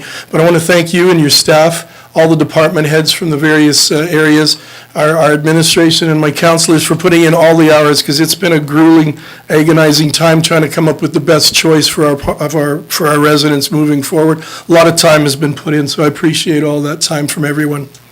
So if there are no other comments, Councillor Montgomery. Sorry, could I just get a repeat of that, like the motion as it pertains to the last part? Does your motion exclude hiring those 2 firefighters? Yes, it does, with the anticipation that a separate motion would be made. Right. Okay. So that'll be a second So we can motion later. vote for your motion and then still vote to hire those firefighters? I'm hopeful that another councillor will make a motion in regards to those 2 positions, at which time I would recluse myself.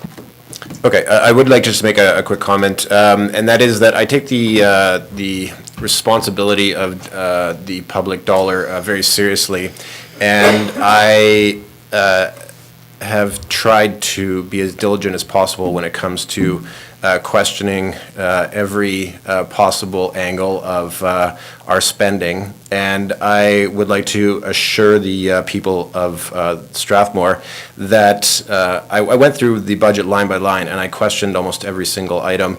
And I can assure the people of Strathmore that any money that we are spending or directing towards capital projects are designed to create efficiencies in the future so that going forward, we will be able to spend less to get the same level of service or the same results.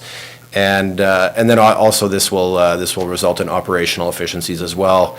And so while I do not like the idea of increasing taxes, I will echo what my fellow councillors have said about it is important to build reserves so that we are not leaving like a big bill for the future to come up. And so as well, I don't like tax increases. I think that is the responsible thing to do here, and we will be balancing that with finding efficiencies going forward. Thank you. Thank you, Councilor Montgomery. So is everyone comfortable? I understand the motion that's on the floor. Did you request for it to be read towards That's it? fine, I understand it now. So we have a motion on the floor. You've all heard the motion? All in favor? And the motion is carried unanimously. Councillor Peterson, did you want to comment? Your Worship, I'd like to make a motion regarding the 2 firefighter positions. And at this point, Councillor Sobel, are you excusing yourself? Yes, Your Worship, if I may, I'd like to excuse myself for perceived conflict of interest. We'll put the cone of silence down.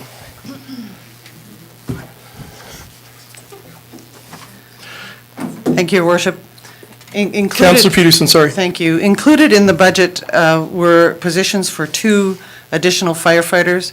I know that our director is in is in the gallery tonight. If anyone has questions regarding that, it is something that this council considered very carefully. It is in the budget, and I would like to move that we accept those two positions for the 2019 budget, correct? 2000, included in 2019 budget. Thank you.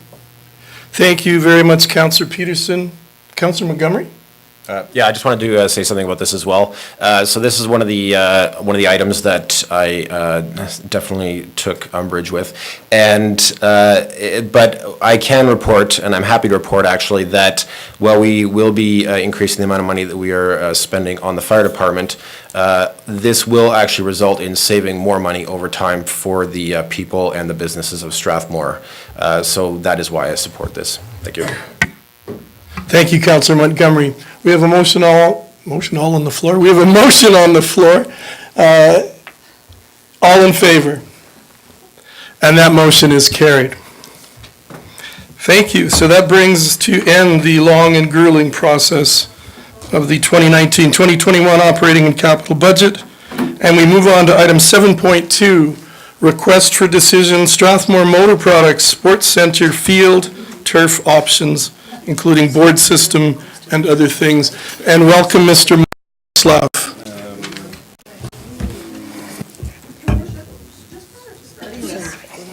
Councillor Peterson. So I believe that Councillor Sobel looked after this before, but I just want to ensure that we were putting this budget report up on our website, correct? That is being done. Thank you very much for your patience in that. Thanks. Thank you, Councillor Peterson.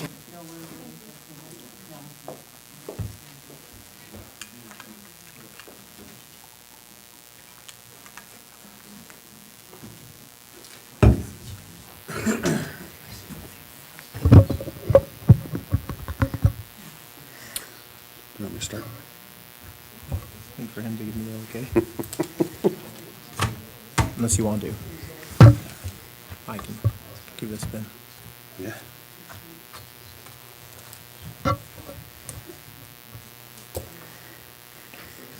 Sorry. Mr. Pretzlaff, Mr. West, welcome. Thank you, Your Worship, and members of council.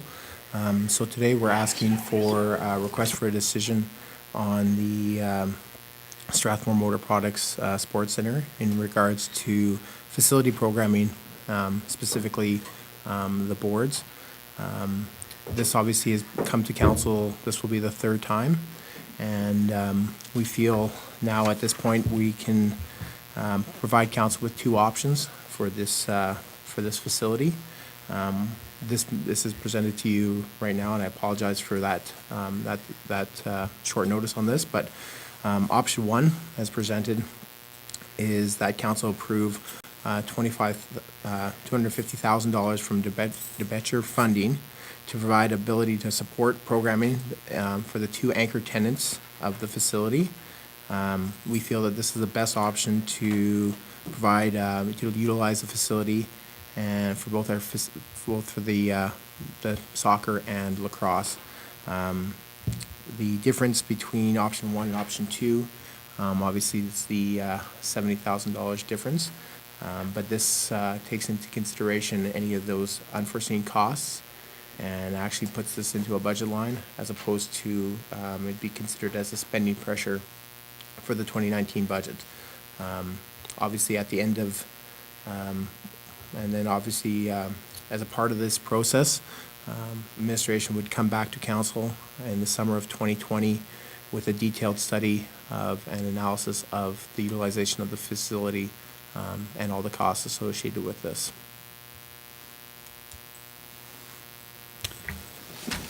Did you have anything else in your presentation tonight, gentlemen? I would actually like to add just a few things, Council. As Mark has mentioned, this is the third time that it's come to Council with options and emotions and feelings. Right tonight, we're presenting Council with the economic reality of operating a facility, and the economic reality is we need to have programmability to utilize a multi-million-dollar purchase of a facility to be most effective, and to try and work with all of the users to be able to program that facility to its maximum potential. Because without that ability to program that facility to its maximum potential, it becomes a debt and a burden on all taxpayers because it's sitting empty. We feel that these, option one or option two, will give us that, the best step going forward in trying to meet everyone's needs reasonably without keeping a scorecard of who won or who lost, or it, you know, it's for this group or that group. It's for the facility that we're coming forward with this option so that Mark and his group can market, sell, and program the crap out of that facility and get the best possible. Could you clarify that technical term you just used? It's Program it's the an crap? acronym. Gotcha, thanks. Charging readily ahead, please. So it's a great presentation, a great presentation by La Crosse, who are very focused on their needs. Other organizations are focused on their needs and have also expressed their interests in the facility to council. Now we come to you with our focus and our needs to be able to operate the facility going forward while trying to engage with the organizations, establish formal MOUs with them as far as funding, sponsorship, commitment going forward with all of the groups, while still caring about the facility and programming that facility. And that's why in 2 years, we want to come back with a very formal, very structured layout of the economic expectations of that we've met to that point and what we need to do to continue to meet and exceed the expectations of council going forward. Thank you, Mr. West. Questions? I think I have Councillor Corbeil first. Thank you, Your Worship. I did a lot of research on removable boards. There's more than you think. You know, it really bothered me when we were going to spend 3 days closing it to disassemble. And I don't think that that's a realistic approach. I found boards that are, I know that they say, I'm waiting on a few phone calls or emails back, 6 hours in and out for boards and acrylic top. It is used by the Lacrosse Championship, or the World Indoor Lacrosse Championship in Syracuse, New York. They have portable anchors. I think that we need to look at other options in regards to the ones that administration brought forward to us earlier.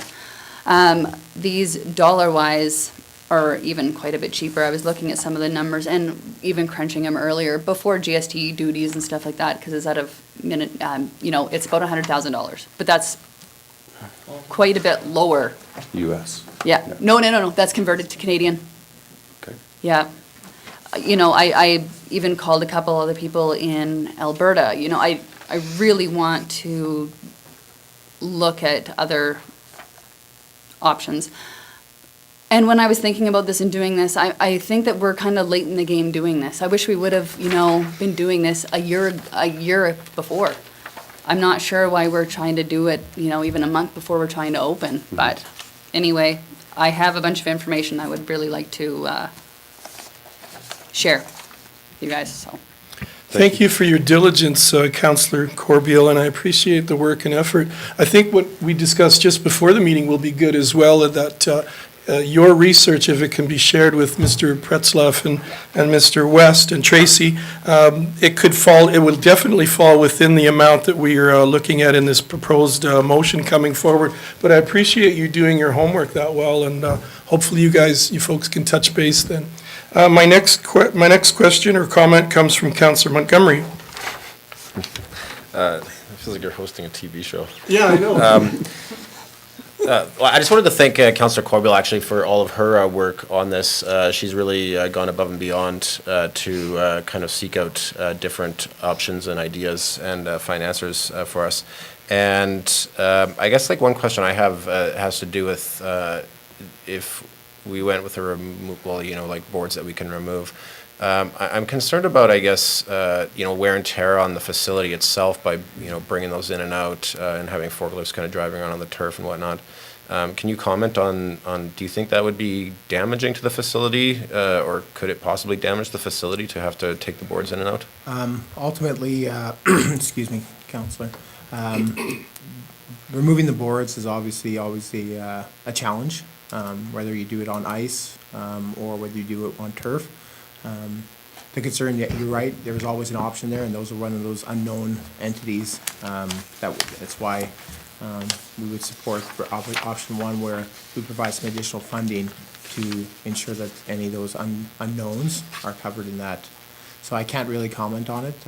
Obviously, the system that Councillor Corbeil has referenced is a different option from what we would initially propose, which are traditional hockey boards. So it is a different system, but we'd definitely be interested in finding out what her research has found, and sharing that with the user groups and making a conscious decision involving everybody. I think the direct answer to your question is yes. I mean, operators on forklifts turn wheels too hard, they leave marks on concrete, so they're going to stretch over periods of time on any type of turf that's going to be there. You have to anticipate that there's going to be wear and tear. Taking apart and putting together anything a number of times is going to cause slack or wear and tear. Some of the suggested alternatives, one of being that Councillor Corbeil has provided us, that I've seen, is a different alternative that doesn't require forklifts. So then it takes that wear and tear out. But yes, so with machinery and heavy boards and the stuff that, in consultation with the user group, we're going to anticipate wear and tear. To what degree, we don't know, which is why, without knowing, we have to either anticipate it and fund it, or acknowledge that it would be a spending pressure in next year's budget, so that we can continue to program the facility as effectively as we possibly can. Okay. And I will echo, I guess, Councillor Peterson's comments earlier about, I too share concerns about people being injured as a result of having the boards in. And it was even brought up the last council meeting, I believe, by the representative from the soccer league, who said that his child does get injured by playing with the boards. Mm-hmm. So, and I did, like I said, I want to thank Councillor Corbeil again for her work on this, and I look forward to, I guess, seeing what she will provide you guys. Thank you. Thank you, Councillor Montgomery. Councillor Corbeil, did you have anything that ties in with that, or I'll come back to you then? Councillor Cox. Thank you, Your Worship, through the chair. Question, on our report that we're given, page 86, you're giving us a list of organizations that will use the facility with the boards versus not with boards. And for the first time, I see Strathmore Spartans football. If there's no boards, will Strathmore football be using the facility? To my knowledge, Councillor Cox, is that no, they would not. They provided a letter to administration just earlier today that have indicated that they have concerns about utilizing the facility if it included boards. Right, but I'm saying if there is no boards, will they use the facility? Yes, I apologize. Yes, they've indicated that they would utilize the facility for a 7-on-7 football league, or if the facility did not include boards. To what extent and to many, those number of hours, we haven't had that dialogue. If I could weigh in, Councillor Cox, that email that came today, I responded to the football group, and it may be a situation where with the movable boards, it's going to be that much better for them, and they can work closely with you and Marcy and Tracy as far as scheduling their spring football program, their 7-on-7 football program, and having the fact that the boards can be removed is going to help them in the long run too. Yes, that's correct, Your Worship. And it just becomes a scheduling thing then. And that's exactly when we talk about programming the space, it's having the user groups in a room and identifying periods and gaps in times, identifying conflicts in times, and who can live with what. Not, well, we need this, so too bad for you. A facility can't operate that way. That's right, thank you. Does that help, Councillor Cox? Yeah, I just Okay. have a couple more Sure. things, if that's okay. So my understanding, if there is no boards, we are eliminating one of your organizations, which is lacrosse, and I completely understand that. But without those boards, we have those 2 no's that are there turned into yeses. That's correct. So I have a really hard time. Other question, netting, also only required for one sport, correct? We had this clarification on the last one. I would be administration's recommendation that we purchase a different type of netting, regardless of whether the facility had boards or not, to protect the facility from flying objects, debris. As his worship indicated, we have a walking track that flying objects could go up there. So would the netting be around the gymnasium as well? No, the gymnasium would be self-contained we have a drop-down curtain already on both sides That of it. protects the walking track? That protects both the walking track Okay. and Mr. Thackeray? Councillor Sobel is first, but I think actually it's Councillor Bauer, but go ahead. I'm okay. could I just respond through the chair? I think just to Councillor Corbeil's question about why the sudden change in the process, I guess the short answer as to the issue of boards versus no boards arose in this fall because of the user groups and conflicting interests. So we scrambled, and I want to thank Mark and Trent and Tracy for really working really hard to come up with a model that we can try and accommodate the groups, and that's why we moved very quickly. So we are reacting to a change in the, we had a system already to go in. We already had some intentions, but I guess, the goalposts moved, so to speak, and we wanted to respond. And this is why we propose a 2-year pilot project to allow us to try and find a way to program as many hours as we can because we need soccer, we need lacrosse, we need the other groups, and we really want them to be there. And as a matter of fact, Trent and I met with Jonathan today. We had a really good meeting. We're really pleased to work with them, and we'd love to have them. The second point, I guess, is I want to thank Councillor Corbeil. I already passed on copies of the removable Lego board system, which is super cool, and we're going to take a close look at it. It could be really exciting for us. Thank you for doing that. That's really, really outstanding. And we're all over it, and we're just looking for council to give us the go to essentially fund it, negotiate with the user groups, and try and get this place happening as soon as we can. And because we really value the partnership, and to the point that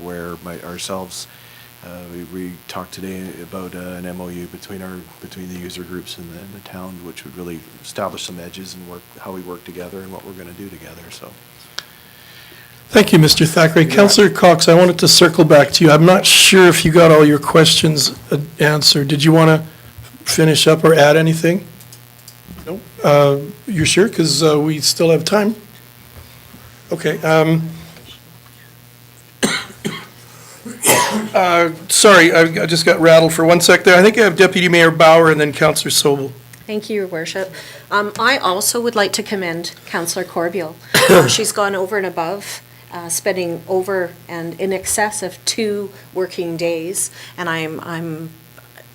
I fully believe that she would spend more on this because she is so passionate in including all of the user groups, because that is something that we were told prior to this field house opening, is that it would be for the community, and we really want to include everyone in the community. And I know what why you did this, and I thank you for doing that.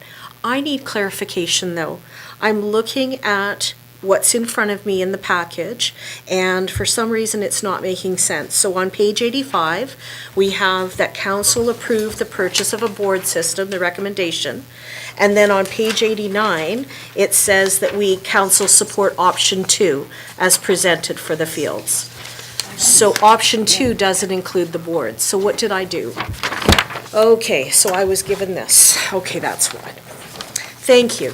So you are recommending that we approve the boards, 175,000, and then we approve option 1, which includes the boards. Is that? With the material that we handed out this evening, through the chair to Councillor Bauer, Yes. yes, we are recommending option 1, which we believe gives us the best viability and opportunity to address the current user groups that we have identified, as well as future user groups that we can attract based on our flexibility on the Thank facility. you. What you were saying was not jiving with what I had in front of me, so I Yeah. thank you so much for presenting that to me. That's all I I had to think ask. if I could weigh in too, Deputy Mayor Bauer, I was in the same boat as you this afternoon, because the other one was from an earlier meeting, November 21st, and I think it's been provided for information, and I was in the same panic this afternoon, so it's totally understandable, I get it. Councillor Sobel? Thank you, Your Worship. So, this is very unusual, I'm not trying to be mean here or anything, but it's kind of like giving you guys a blank check. And it's very different than the last proposal in this regard, which had some numbers attached to it in regards to the cost of, and I appreciate that there's more than just board purchase, but that's the big item.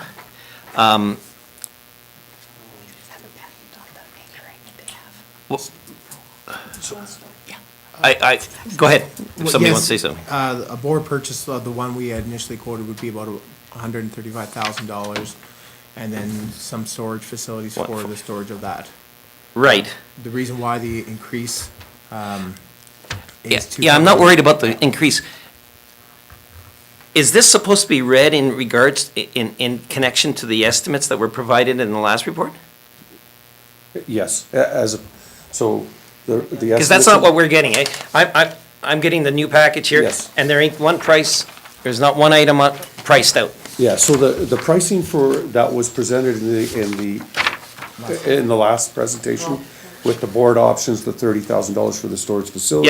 Yes. Those type of things, those are the numbers that contributed to what this number is. Oh. Yeah, there's not.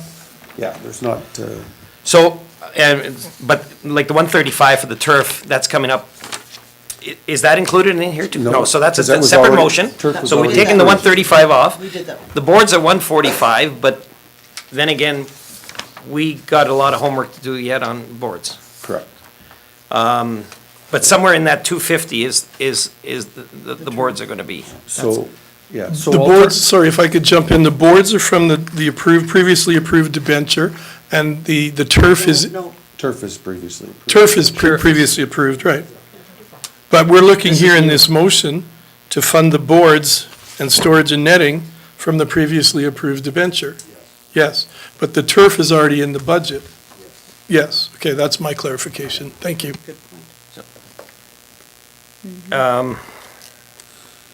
So my problem is that we're sending you away with $250,000 and telling you to buy some boards, and we don't know what board you're buying. Well, so, yeah, fair enough. And Mainly, so- especially with what Councillor Corbeil has brought in today. Absolutely, no question about that. Right now, in the initial conversations with the user group, you were presented with the preferred option. The alternatives that are being used elsewhere are new to us. So I would be far more comfortable now, based on this brand-new information, to suggest that option 2 on the material that I presented you, with the proviso that if there's damage or if there's other things that are unforeseen to us, they become spending pressures, and you know about them as they occur. Not just 2 years from now when you get a report. May be far more comfortable.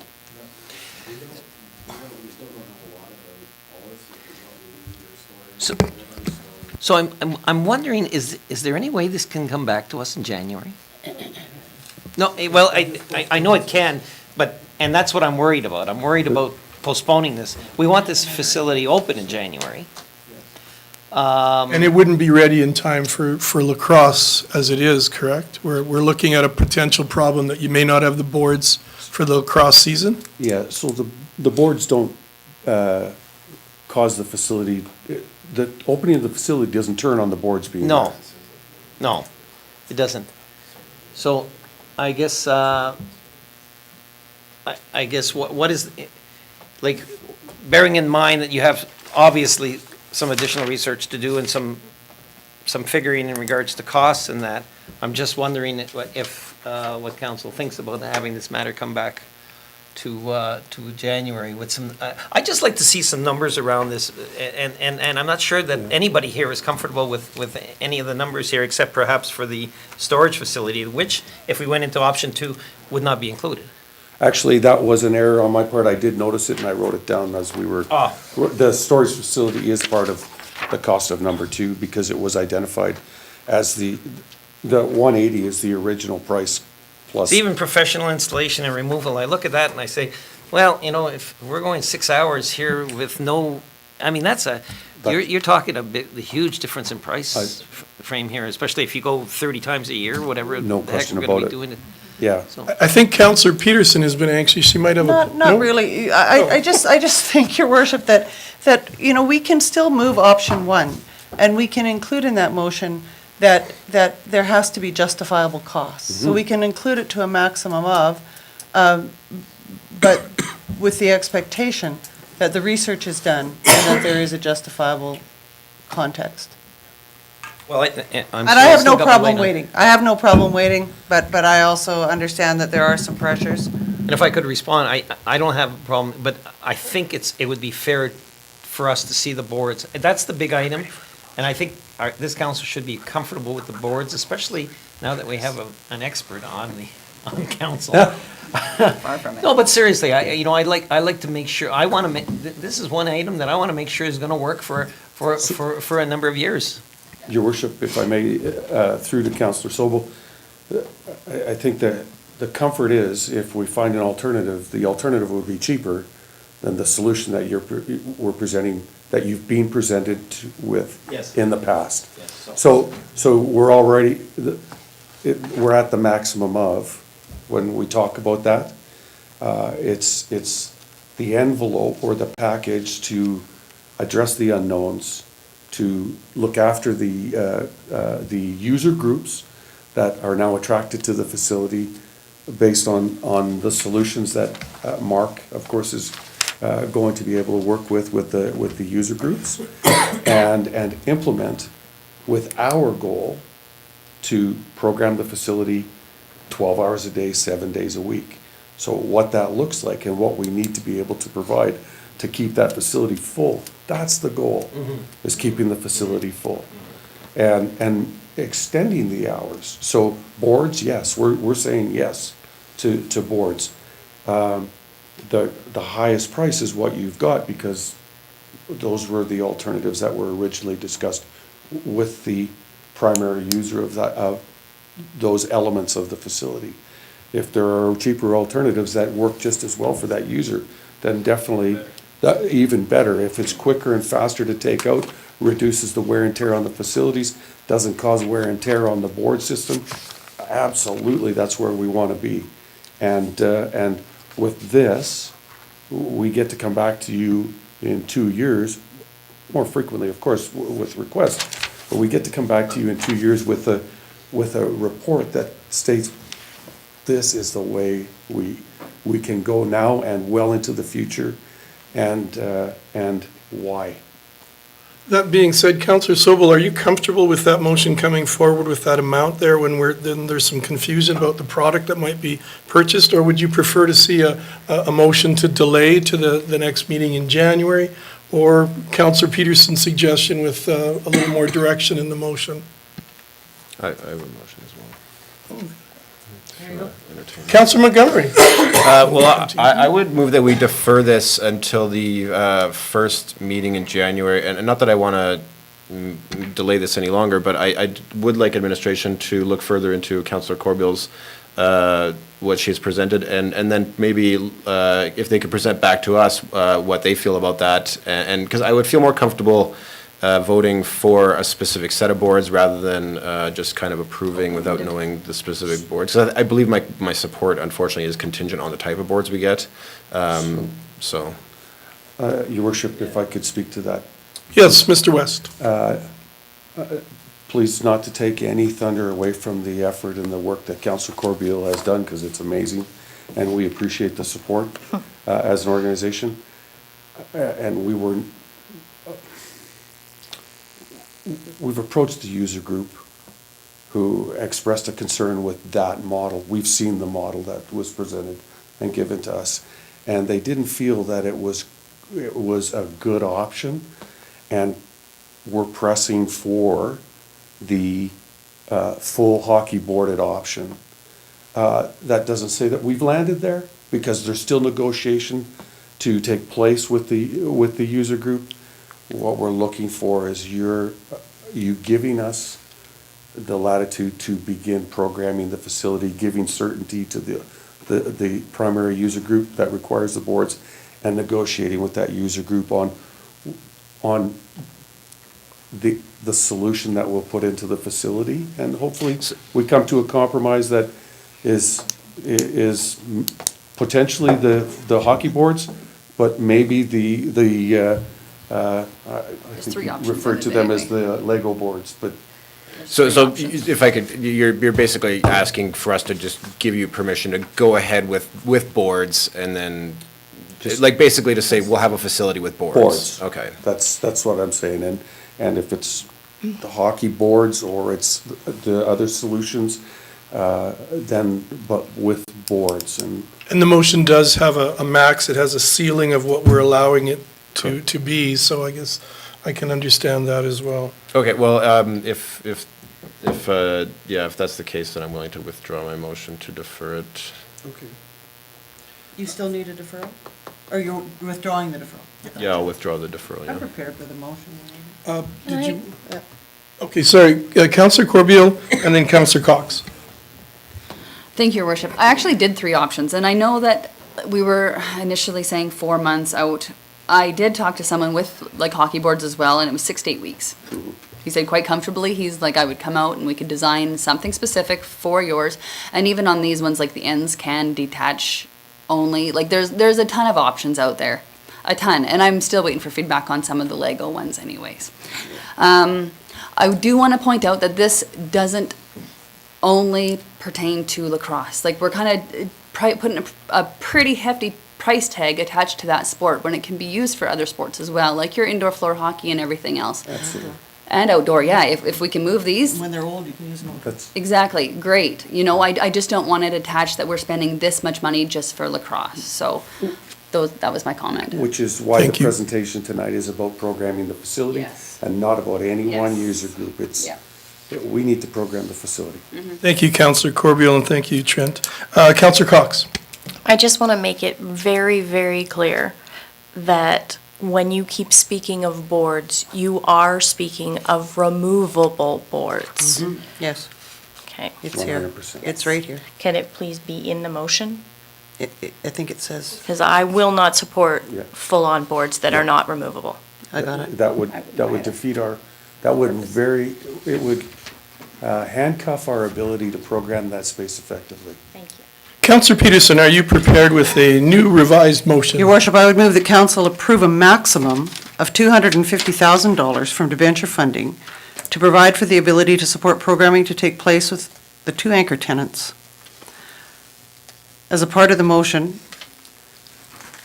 The $250,000 maximum from debenture funding would be to purchase removable boards for installation, professional installation and removal, to address unforeseen cost, and to address facility damages from user groups, and to purchase a storage facility. And finally, this council would expect ongoing reports from administration regarding the most effective, most and lowest cost alternatives regarding the installations noted here. So for clarification, your increase of that amount is because you're factoring in a lot of potential situations that could come in with the removal, addition, storage? Your worship, the key factor here is that we acknowledge that our professionals in this business have taken into consideration the information. We'll work with people with expertise, like Councillor Corwell, in moving forward, and that they will be charged with bringing back to council justification for the spending relative to the purchases that they make. Thank you. Deputy Mayor Bauer. Thank you, Your Worship. Councillor Peterson, through the chair, may I please ask, did your motion include netting? No. Could you please include netting? And I believe that cost would not have to be increased. Friendly amendment? Thank you, Councillor Bauer. And just a question for administration to Mr. Thackeray. Does this new amount, is this okay as far as our debenture, what we potentially could face financially? Okay, and I appreciate the fact that you've looked into the future as far as what potentially could arise from this removable system. And I appreciate the fact that you've clarified the movability of the boards. It also relates very much to this programming and utilization of the building and the need to be able to put, as our CAO always says, edges around our costs and be able to have certainty in that area going into the future. Thank you. We have a motion on the floor. I think everybody understands it. All in favor? And the motion is carried. Thank you, gentlemen, for your work, your patience, your efforts. Item 7.3, update on the Canadian Badlands sign, which is found on page 95 of your exciting brochure. Thank you, Mr. Roycroft, welcome. After all the excitement from Mel and Tracy's group, I feel that infrastructure and operations is going to be less exciting tonight. And oh, this is a wonderful sweater, isn't it? My wife knitted it. It is just gorgeous. Yeah. A red-nosed sheep.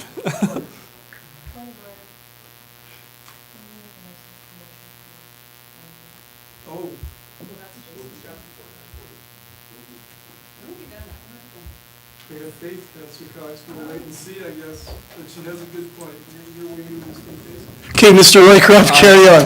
Thank you, Your Worship. I will make this quick this evening. I think, as Councillor Pearson has alluded to, this is a very long item, and I begin to see why it keeps getting deferred, because it is just somewhat painful to put together. We'll call this our effort to make some lemonade out of lemons. So, Council will recall earlier this summer, we discussed with them the possibility of putting the Canadian Badlands signs below our logoed, branded Welcome to Strathmore signs on either end of Highway 1. Council at the time really didn't want to interfere with those signs, and I support council there. They're really nice signs, and covering it up with kind of that bland white would be a bit of a shame. So staff have been working with the province frustratingly to look for other alternatives. The province is quite intransigent on not allowing these signs to go up separately on Highway 1. So, but still recognizing we both want to recognize our participation in Badlands as well as put some signs up in other areas of town. So what infrastructure staff have put together is a request for direction regarding the possibility of putting a Welcome to Strathmore Canadian Badlands sign up. One on the north end of town, off of Wheatland Trail, near Township Road 244. That's a really nice tourist location because that's right north for people coming from the north to the Ag Society grounds as well as into Strathmore. So that's a nice visible location. And as well, the beginning of this notion of, and this is one that's been suggested a fair amount, is putting up a Welcome to Downtown Strathmore sign with the Canadian Badlands under it. Right, roughly at the Kinsman Ball Diamonds. That may move back or forward depending on what the sign makes most sense. But again, at the entrance to our downtown and probably to what's one of the jewels in Strathmore's crown at Kinsman Park. So, staff recognize this isn't quite what we had in mind with the Badlands signs, but this both lets us kind of knock off a couple other signs we want. A Welcome to Strathmore sign up north and a sort of Welcome to Downtown Strathmore sign near Kinsman, as well as recognizing our participation in Badlands. I will say this is I love my engineers. I have great engineers on staff, but they aren't necessarily the most creative folks.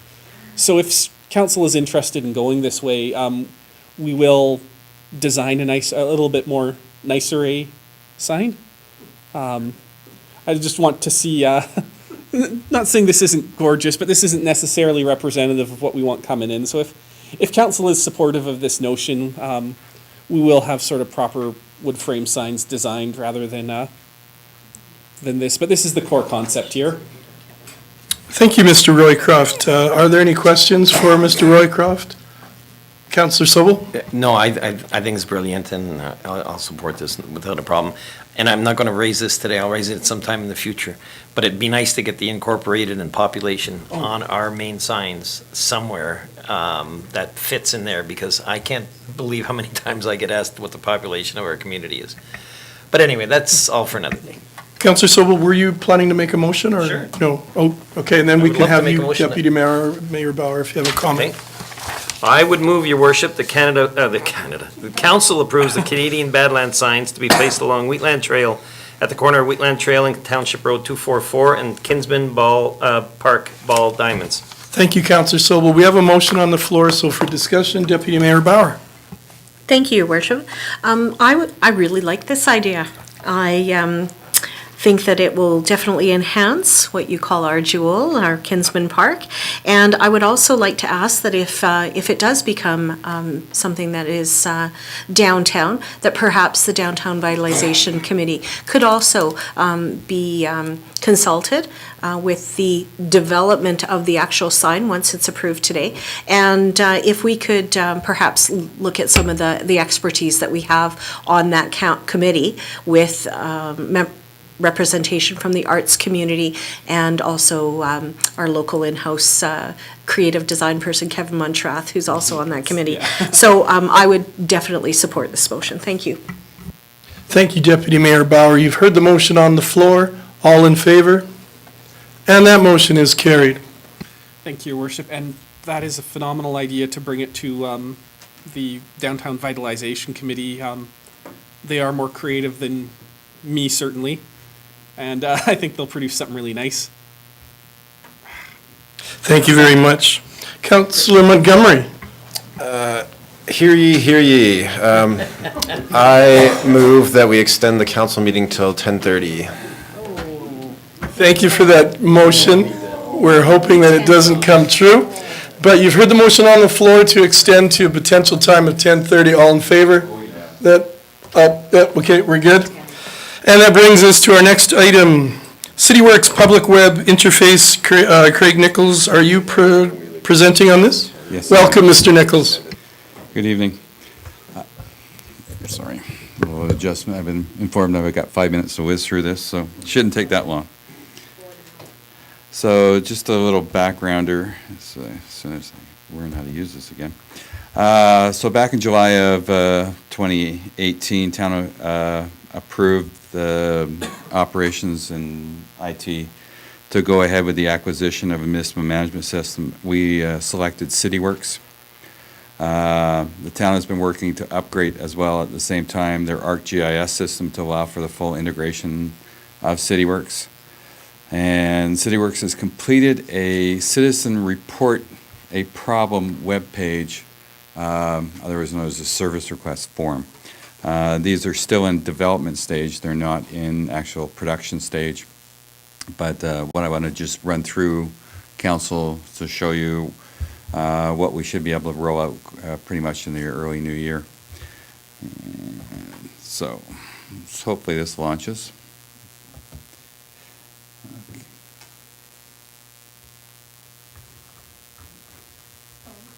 Yeah. Oh, here we go. Okay. Works great on my computer.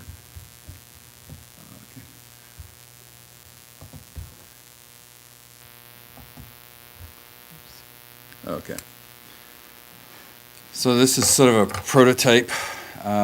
So basically what we here have on our Strathmore site is basically a reporter problem. There is little different templates. So try to use the mouse here. And so basically what we've got is like potholes, street sweeping. I won't go through the whole list. You can see it on your screen. Pathway concerns, parks concerns, et cetera, et cetera. So that's basically the resident would choose what they have an issue with. And they can attach a photo or an image they wish to. I'll skip that, but it would just be included in the submission. So some of the mandatory fields we're requesting are from the citizen will be their first name, their last name, their address, a contact phone number, because obviously a lot of times we get inquiries, oops, sorry, fat fingers, sensitive keyboard. Their number, email address so we can get back to them. An address, location to the nearest intersection. We use that because within the CityWorks system, it's tied into the ArcGIS, so it links in that way. Further location information, so if they're giving us a intersection, they can say it's the west corner or the east corner, or if they're talking about a street, the potholes right in the middle of the street, you can't miss it. It's the size of a football. And then they can provide additional information. They can also request a follow-up email or phone call from us, so they can click that in there. They can also ask for an email copy of the request, and that will be emailed to them. What the vision will be as we go forward is that there's going to be actually interactive questions. So when you put in for a park concern, we're going to ask you what it's relating to in the park. At this point in time, we're not at that stage with the integration on the ArcGIS side of it, things that we can't add that.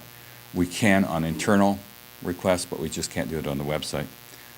So that it would queue a whole series of questions so we can sort of burrow down into getting the actual request pigeonholed, is the best way of putting it, into the right category, into the right silo. So any questions on that? I won't fill one in because it'll take me longer. Does council have any questions for Craig? Okay. Deputy Mayor Bauer, and then Councilor Montgomery. Thank you, Your Worship. Craig, I'm just looking at this and I'm thinking that it looks really a lot like a citizen communication form. And I want to know, how are you going to identify on the main web page so that someone knows one is for a complaint and the other is for a problem? Well, I'm having a little discussion with Dan because we're going to sit down with communications and IT and figure out how we're going to properly launch it, communicate it, and explain it. So that's something in the communication side with that we have to work out. And can we call it, like, I know that a while ago, Calgary rolled out the 311. Can it be tied to something that in the future will be like an app or something that'll be more user-friendly or something more catchy? Yeah, I'm not too sure about the app tied in yet. Mr. Roycroft, did you want to jump in there? Okay, go ahead. Yeah, Your Worship, with regards to that, this is very much the embryonic phase of it. Okay. And one of the options that the software package we've purchased actually does have an app, so we will get there. Yeah. Right now, and I think Craig will talk a little bit more about the behind-the-scenes stuff we've built to accommodate this, and then it does just become a matter of rolling out the interfaces one at a time afterwards. So absolutely app inter, and of course I go to my phone. App interface is part of this, absolutely. Okay, I really like it, Craig, thank you. Any other questions from council? Is this up and running right now? Only in a development stage. Okay. So just for clarification, we're looking for a motion to accept this as information? I just want to show you the back end. Oh, sorry. And let's see if I can launch that. Okay. Well, this one I do need to enter a password. See if I can type.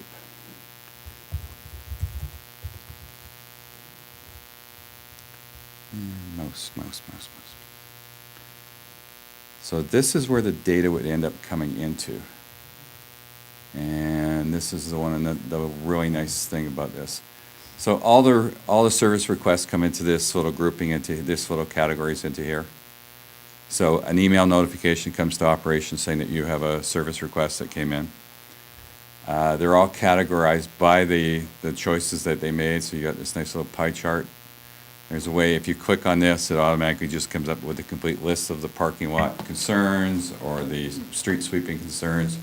You could do it that way to build your work order efficiencies. Internally, if we get a phone call, our staff have the ability, and I won't go through it, how it's done in much detail, is they would basically just go through it, and if you chose Parks General, excuse me, the mouse is up, there you go. Oh, figures. And they would just start that, and then here's your series of questions that our staff would be asking them to narrow it down. Again, we would fill this in, it would just populate the same way as it would be an online form. This is just the service request side. There's two more sections to this module that needs to get built once the ArcGIS system is fully integrated, and that's the inspection side as well as the work order side, which leads us into the more proactive side of things where we're able to schedule inspections, schedule routine work and everything else. This is just basically your triage for people coming in saying that we need something done, so. Craig, if somebody, like let's say a citizen happens to categorize, their problem the wrong way, is it fairly easy for somebody internally to recategorize it? Yeah, so if you basically just go back to, I'm struggling with this mouse. You go back to this, by clicking on this link here, it's basically just a matter of changing the category over here. Oh, okay. Thank you. So, and then we can also clarify the address, clarify the location, and we can correct it. We figure we're gonna get a lot of people who are just gonna enter in like 123 Lakeside, and they won't give us the boulevard, which means it won't come up on the geo mapping. So we'll end up correcting a few stuff. Probably. So if I could just, are you okay with this screen? Okay, I just want to go on. So the next, we actually have already our flow process ready to go. I'm sorry, it's really tiny. If you want a hard copy, I'll gladly send it to you. But this is the flow mapping of how work requests will come in and work orders will get processed through. So I know it's really tiny, so. And basically, moving forward, we just need to update the citizen request form as CityWorks evolved. That would include the questions. Roll out the inspection and work order modules as ArcGIS system interfaces with CityWorks, and then develop the preventive maintenance inspection programs. And part of the communication forward is we are actually going to start tagging all our city vehicles with our website, so they know where to go. So hopefully, as we work with communications, we'll have some splash or something right on the front, service request, link, bang, you can go right there. But at least this way, people know that we actually have a website and they actually know where to go. So that's going on all the pickup trucks. So, and enforcement field? Okay. Okay. Put it on the back of the fire truck. Yeah. Deputy Mayor Bauer. Can I move that council accept the presentation of the CityWorks public web interface?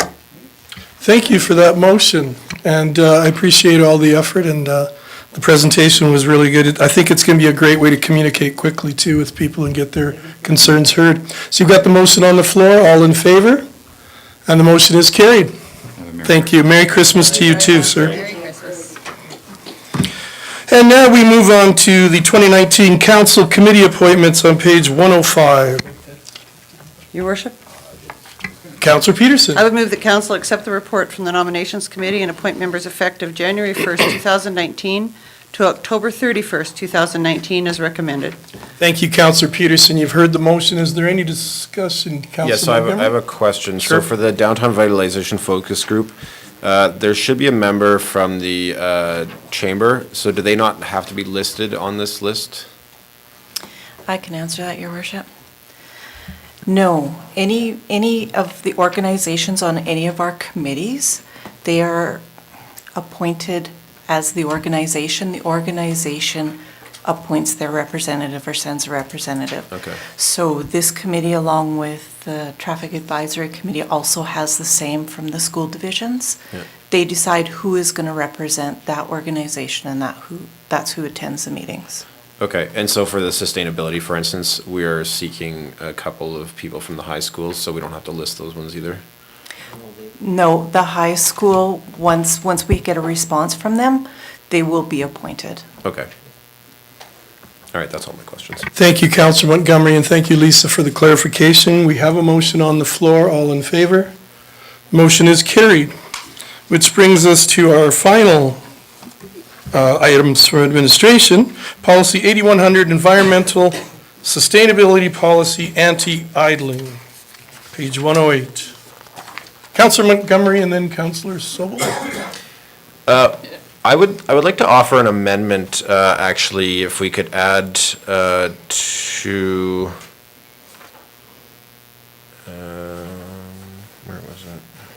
Page 108. Yeah, I think page 112, where it says, yeah, so management was responsible for, and then I would like to add something that says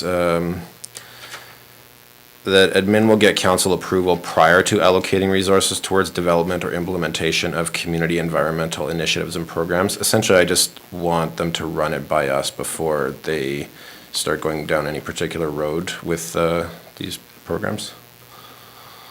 Where is that again? 6.2.7. It'd be under 6.2, yeah.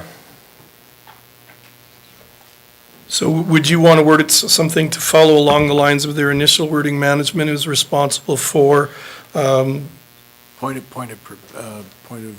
Mr. Thackeray? There, I'd like to recommend a motion be put on the floor for council to discuss amendments to the proposed policy.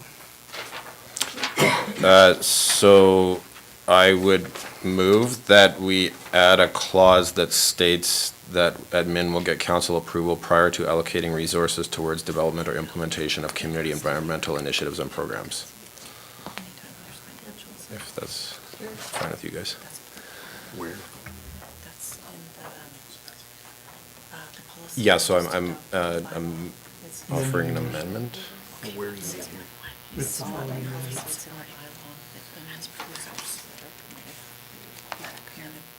Right, I know,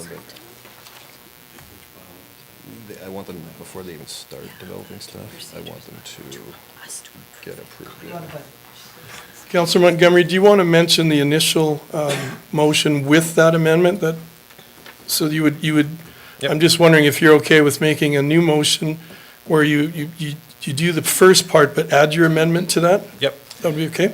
So I will withdraw that previous motion if that's necessary, and I will move that council adopt policy 8100, environmental sustainability policy, with the following amendment. So that admin will get council approval prior to allocating resources towards development or implementation of community environmental initiatives and programs, and then also including the other amendments that have been suggested by administration. Mr. Thackeray? If I may, staff just gently reminded me that the procedure bylaw has provisions in there to address committees and this policy, so expenditures can't be made without permission. So it's already covered in the procedure bylaw. Does that help Councillor Montgomery then? That it's built into the actual policy? So just for clarification, so sorry. you're saying there's a mechanism that precludes you guys going down any road to develop or implement any sort of environmental initiatives and programs? It's intended to be included in the bylaw because the policy just sets out some policy standards. Expenditures for these sorts of things come through the procedure bylaw, which comes before council should you choose to enact something.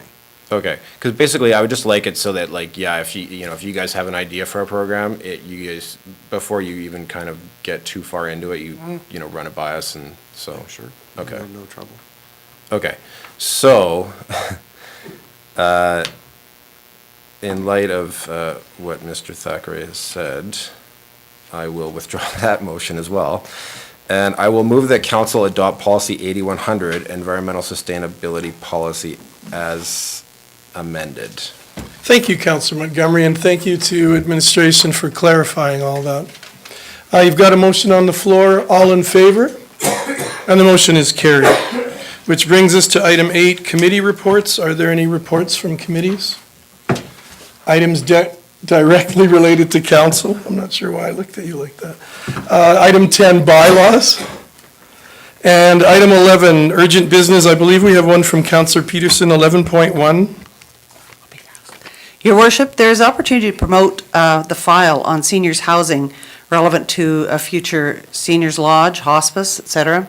And there is, through the town of Strathmore, some exciting new opportunities for senior housing through public-private partnerships. This opportunity has a narrow window for accessing opportunity. Fortunately, the town of Strathmore has in their employ an expert in the area of public housing in the person of Doug Legore. Councillor Cox and myself, as sitting members appointed by council to Wheatland Housing Management Board, are asking council's support for the following motion.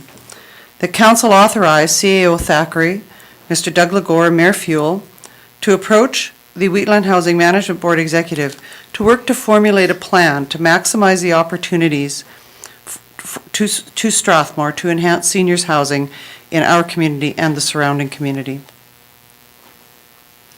Thank you, Councillor Peterson. Did you want to speak to the motion? So what I'm asking for, your worship, is a support motion that allows Mr. Thackeray and yourself to meet with the executive, to approach the executive of Wheatland Housing with the exciting new opportunities that they have, that have some quiet consideration around them, because there are people wanting to put resources into this that it's not been made public, and to allow them to work on that and see if they can come up with a plan that moves all of our goals forward.